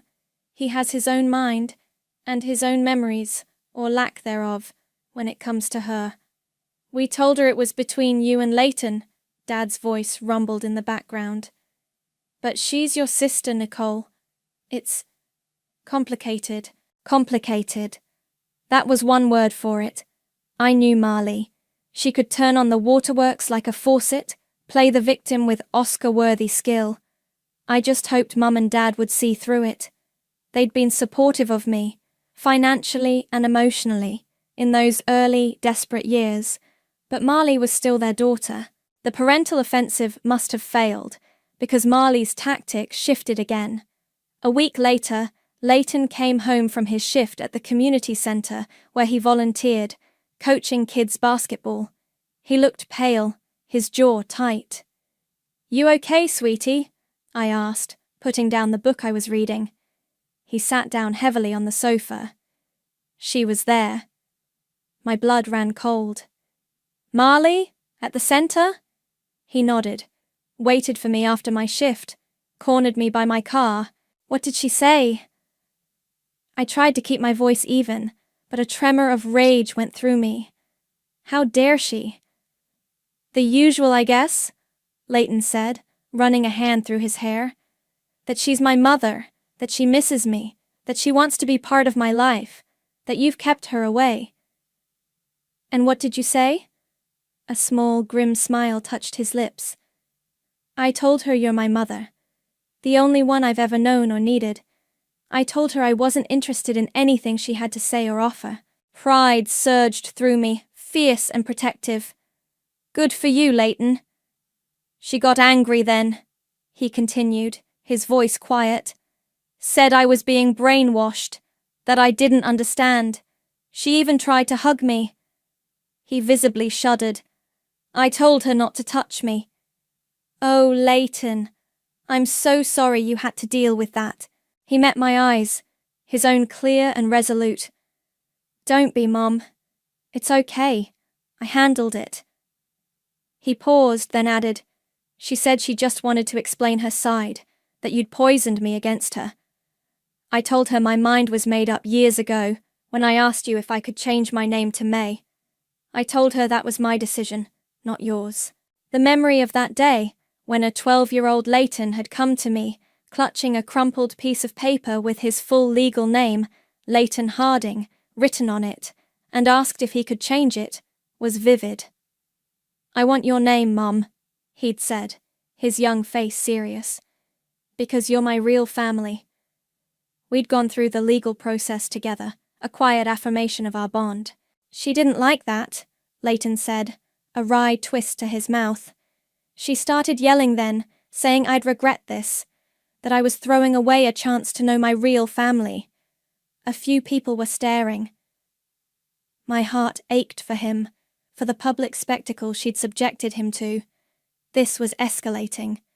Marley, rebuffed by me and now directly by Leighton, was becoming unhinged. "Then she said something about telling everyone what kind of person you really are," Leighton finished, his brow furrowed with concern. "That you stole her son." "Let her try," I said, my voice harder than I intended. "Let her try to slander me. She has no idea what she's up against." But a new fear took root. Public threats. Slander. Marley was capable of anything when backed into a corner. It was time to make sure my own walls were impenetrable. Leighton's account of Marley's desperate confrontation and her threat to slander me was the jolt I needed. This wasn't just about emotional manipulation anymore. It was bordering on harassment, and I wouldn't stand for it. The next morning, I called Dorian Phillips. Dorian had been my lawyer for 15 years, a calm, meticulous man who'd first helped me secure legal guardianship of Leighton when he was a toddler, after Marley had failed to respond to any official attempts to contact her regarding her parental status.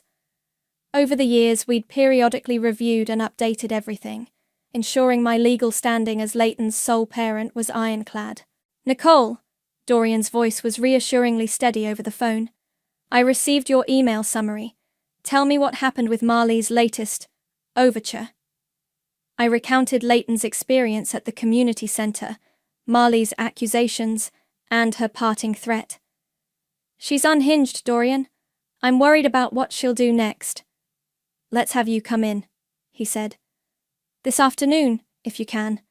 Bring your box, as you call it. It's time we reviewed everything in light of her renewed interest." That afternoon, the actual physical box sat on Dorian's polished mahogany desk. It was a simple, sturdy archive box, but it felt immensely heavy. We'd transferred everything from my digital files and physical folders into it years ago, organizing it meticulously. "All right, Nicole, let's go through it," Dorian said, opening the lid. He pulled out the first manila envelope, labeled Financials, Year 1-5.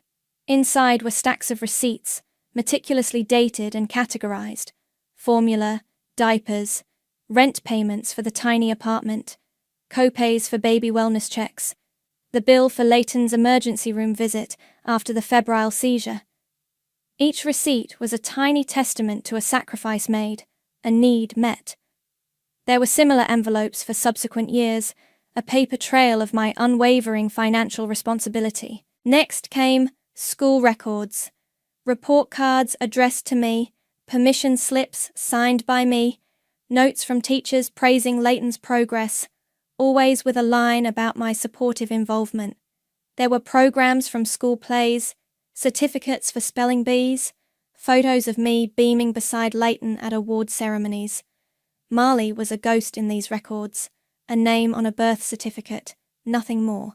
Then, medical. Records of every vaccination, every childhood illness, every dental appointment. A thick file detailed the consultations and tests when Leighton had unexplained allergies as a child.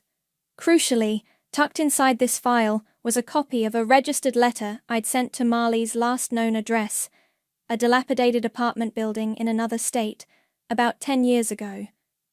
Leighton had been having some minor but persistent health issues, and his doctor had suggested getting a more complete family medical history. The letter, polite but firm, had requested any relevant information. It had been returned a month later, stamped, "Return to sender, addressee unknown, unable to forward." Unopened. Dorian nodded slowly as he examined the returned envelope. "This is good, Nicole. Demonstrates due diligence on your part, and her continued unavailability." We moved on to photographs, hundreds of them. Leighton as a chubby baby in my arms, his first birthday with a lopsided cake I'd baked, his first day of kindergarten with an oversized backpack, learning to ride his bike, me cheering him on. Beach trips, camping holidays, Christmases, Easters. A visual chronicle of a childhood she'd willfully missed. Then, Dorian picked up a slimmer, but no less significant file, Leighton's affidavit and name change. Inside was the notarized statement Leighton had insisted on writing when he was 16. His eloquent, heartfelt words detailed his understanding of his abandonment, his unwavering love and gratitude for me, his explicit wish for no contact with Marley, and his clear, concise reasons for legally changing his surname to May. It was powerful. Finally, I handed Dorian a small USB drive. "This is more recent. Printouts from Marley's social media. The missing years when she couldn't be reached for Leighton's medical history. She wasn't exactly living in a cave." The photos showed her on sunny holidays, at parties, smiling, carefree, with no mention, ever, of a son. Dorian leaned back, a grim satisfaction on his face. "Nicole, this is comprehensive. More than comprehensive. Legally, your position is exceptionally strong. Guardianship is solid, abandonment is well documented, and Leighton, as a legal adult, has clearly stated his wishes." He paused. "If she attempts to slander you, or cause public disturbances, we can issue a cease and desist. If it escalates, a restraining order isn't out of the question." A sense of grim readiness settled over me. I wasn't looking for a fight, but if Marley brought one, I was prepared. The box was heavy, not just with paper, but with 18 years of truth. It was almost time for Marley to feel its weight. "Thank you, Dorian," I said, a small, determined smile on my face. "I feel much better." He was right. It was time. The cease and desist letter Dorian sent to Marley via registered mail, outlining her harassment and warning her against further contact or slander, seemed to have the opposite of its intended effect. Instead of backing down, she exploded. It happened 2 weeks later. Sage and a few other close friends had organized a small, informal send-off barbecue for Leighton in my backyard. Just a handful of people who had watched him grow up, who knew our story. We were laughing, grilling burgers, Leighton showing off the new laptop his grandparents, my parents, had gifted him for university. The atmosphere was light, celebratory. Then the gate to the backyard creaked open. Marley stood there, her face a mask of fury, Charlie hovering nervously behind her like a reluctant shadow. "So, this is where the party is," Marley said, her voice dripping sarcasm. "Celebrating sending my son off without even inviting his own mother?" A stunned silence fell over our small group.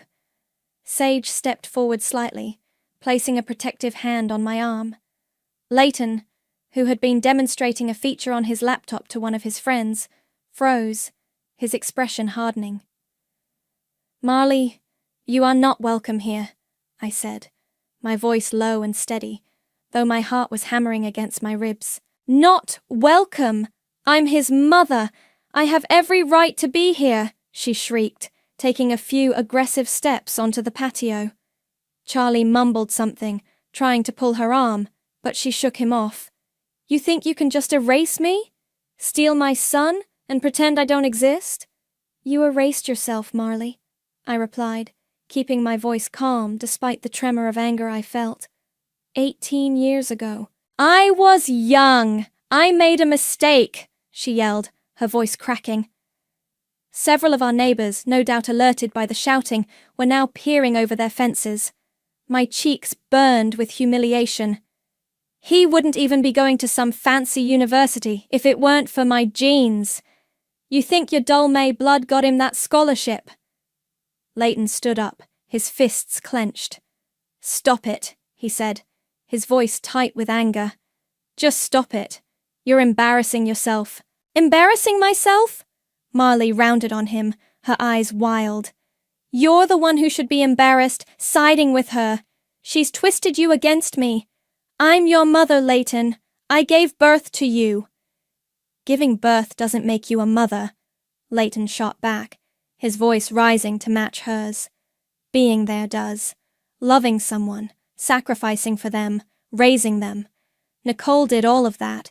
You did nothing." Marley gasped, clutching her chest dramatically. "How can you be so cruel, after everything I've been through?" "What exactly have you been through, Marley?" I interjected, stepping forward. "Besides abandoning your child, and then showing up 18 years later to claim him like some sort of prize." "You poisoned him!" she screamed, pointing a trembling finger at me. "You're a manipulative, bitter woman who couldn't have her own children, so she stole mine." That was it. The final, unforgivable line. The blatant disregard for Leighton's feelings, the public humiliation, the vicious, untrue accusations. It all coalesced into a cold, hard point of clarity within me. She would never stop. She would never understand. She would continue to disrupt our lives, to hurt Leighton, unless she was confronted with a truth so undeniable, so overwhelming, that even her colossal ego couldn't deflect it. My friends were looking at me with concern. Leighton looked like he was about to explode. I took a deep, calming breath. The anger was still there, but it was now a focused, icy resolve. "All right, Marley," I said, my voice surprisingly even. The sudden shift in my tone seemed to momentarily startle her into silence. "You want to talk about your rights? You want to talk about what you're owed? You want to talk about who the real mother is?" She stared at me, suspicion dawning in her eyes. Yes, I do." "Fine," I said. "Come to my house tomorrow, noon. We'll settle this once and for all." I glanced pointedly at Charlie, who looked like he wanted the ground to swallow him whole. "And bring Charlie. I think he should hear this too." Marley looked momentarily thrown, perhaps expecting more shouting, more drama. "What are you planning, Nicole?" she asked, her voice narrowed. "Just an honest conversation, Marley," I said, Based on facts. You like facts, don't you? I met her gaze, holding it until she looked away. Tomorrow, noon. Don't be late. The doorbell rang at precisely noon the next day. I'd spent the morning in a state of strange calm, preparing. Leighton was with me, a silent, solid presence by my side.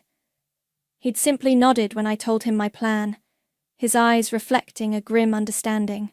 I opened the door. Marley stood there, a smirk playing on her lips. She'd dressed for the occasion, a power suit that looked expensive, her hair perfectly styled. Charlie was beside her, looking even more uncomfortable than the day before.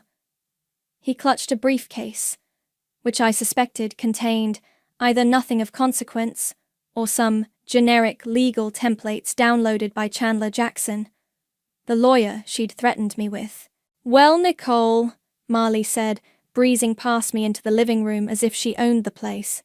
"I'm here, ready for this settling you promised. Chandler sends his regards, by the way. He's very interested in the outcome of our little chat." "Have a seat," I said, gesturing to the sofa. I remained standing, Leighton by my side. The heavy archive box sat on the coffee table between us. Sealed. Marley eyed the box. "What's this? Your scrapbook of bitter memories?" "Something like that," I said. "You wanted to talk about your rights, Marley, about your place as Leighton's mother. This box contains the story of the last 18 years. His story. Our story." I paused, then looked directly at her. "Open it." Her smirk faltered slightly. Charlie shifted uneasily. "What kind of game is this, Nicole?" Marley asked. "No games, just truth." My voice was even. "Open it." With a huff of annoyance, Marley leaned forward and broke the seal on the box. She pulled out the first thick envelope. "Financials, year 1 to 5. She riffled through the receipts, her expression dismissive at first, then slowly changing as the sheer volume of them became apparent. Diapers, formula, rent, doctor's bills, page after page. She tossed it aside with a scoff, but her confidence had taken a hit. Next, school records. She flipped through report cards, her name absent, mine prominent, notes from teachers, award certificates. Her hand slowed. Charlie leaned forward, peering at a commendation for Leighton's science fair project, my signature clear at the bottom of the permission slip. Then came the photographs. Leighton as a baby, a toddler, a little boy. Me, always me, by his side. His first missing tooth, his first Little League game, his 8th grade graduation. A visual narrative of a life she had no part in. The colour began to drain from Marley's face. She pushed the photos away, her hand trembling slightly. She reached for the file labelled medical. Her eyes scanned the doctor's bills, the vaccination records. Then she saw it, the registered letter, still in its unopened return to sender envelope. Her breath hitched. Charlie looked from the envelope to Marley, a flicker of something. Dawning comprehension? Disgust? In his eyes. Her hand, visibly shaking now, went for the next file. Leighton's affidavit and name change. She pulled out the notarized document. Her eyes scanned the first few lines, then flew across the page. Leighton's words, clear, articulate, and utterly damning. His love for me, his gratitude, his carefully explained reasons for wanting no contact with her, his choice to bear my name. I watched as every shred of arrogance, every ounce of entitlement leached out of Marley. Her face, moments before so smug, was now pale, her lipstick a garish slash against her bloodless skin. She dropped the affidavit as if it burned her. It fluttered to the coffee table. Finally, I reached into the box myself and pulled out the last item, a small, old-fashioned cassette tape. "I found this a while ago," I said, my voice quiet, but carrying in the suddenly silent room. "It's a recording of a call I made to you, About 6 months after Leighton was born, I'd managed to track down a number for you through an old friend. I didn't have a cassette player anymore, but its presence was enough. You told me, and I quote, "He's your problem now. Don't ever call me again." Marley stared at the tape, her mouth agape. Her entire carefully constructed world of self-delusion was crumbling around her, piece by painful piece. Charlie looked utterly horrified, his gaze fixed on Marley, no longer with discomfort, but with open revulsion. He slowly pushed the briefcase he'd been clutching further away from himself, as if it, and by extension Marley's entire charade, was contaminated. Marley's eyes, wide and desperate, darted from the damning contents of the box to Leighton, then to me. For the first time, I saw not malice or entitlement, but a raw, broken plea. "Leighton," she whispered, her voice a choked rasp. Leighton didn't even look at her. He simply turned his head slightly, looking out the window, a silent, final dismissal. "That's the truth, Marley," I said, my voice devoid of triumph, just weary finality. "That's what you abandoned, and that's what you can never, ever reclaim." She made a small, wounded sound, like an animal. Then wordlessly she stumbled to her feet, her expensive suit suddenly looking ill-fitting and cheap. She practically fled from the room, not even glancing back. Charlie stood for a moment, his expression one of profound disgust, aimed squarely at Marley's retreating back. He gave me a single, almost imperceptible nod, then turned and followed her out, leaving the box, its damning contents, and Marley's shattered illusions behind. The front door clicked shut, the sound unnaturally loud in the sudden, profound silence of the living room. The box sat on the coffee table, its contents slightly askew from Marley's frantic, then faltering examination. It felt like a weight had been lifted, not just from the room, but from my entire being. Leighton finally turned from the window, his expression unreadable for a moment. Then, he let out a long, slow breath and looked at me. A small, almost hesitant smile touched his lips. "Well," he said, his voice a little rough. "That was... something. Are you okay?" I asked, my gaze searching his. He nodded, the smile growing a little more confident. "Yeah, Mom, I am. Better than okay, actually." He walked over and wrapped me in a hug, strong and reassuring. "Thank you," he whispered into my hair. "For everything. Always." I held him tight, a wave of emotion, relief, love, a touch of sadness for the sister I once knew, long buried under layers of selfishness, washing over me. "Always, Leighton," I whispered back. We didn't talk much more about it that day. There was no need. The air in the house felt lighter, cleaner. Later that evening, Saji called. "So," she asked, her voice alive with curiosity, "how did Judgment Day go?" I gave her the rundown, the box, Marley's crumbling facade, Charlie's horrified exit. "Wow," Sage breathed. "She actually showed up, and he left with her?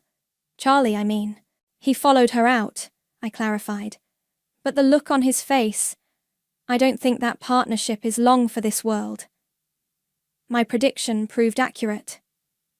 A few days later, my mother called, her voice a mixture of distress and something akin to reluctant understanding. "Nicole, I heard from Marley." "Oh?" I kept my voice neutral. She was hysterical. Said you'd ambushed her, humiliated her. But then she let slip about Charlie. He left her, apparently, right after they left your house. He told her he couldn't be with someone so deceitful, that she'd lied to him about everything, especially about Leighton. Karma, I thought, could be brutally efficient. Marley had tried to build a new image, a new life, using Leighton as a prop, and it had all come crashing down, burying her in the debris of her own lies. "She's alone now," Mum continued, a note of sorrow in her voice. "She said, She said she has nothing. A pang of something, pity perhaps for the broken person she'd become, touched me, but it was fleeting, quickly overshadowed by the immense relief that Leighton was finally, truly free from her shadow. She made her choices, Mum, I said gently. Years ago, and again, just recently.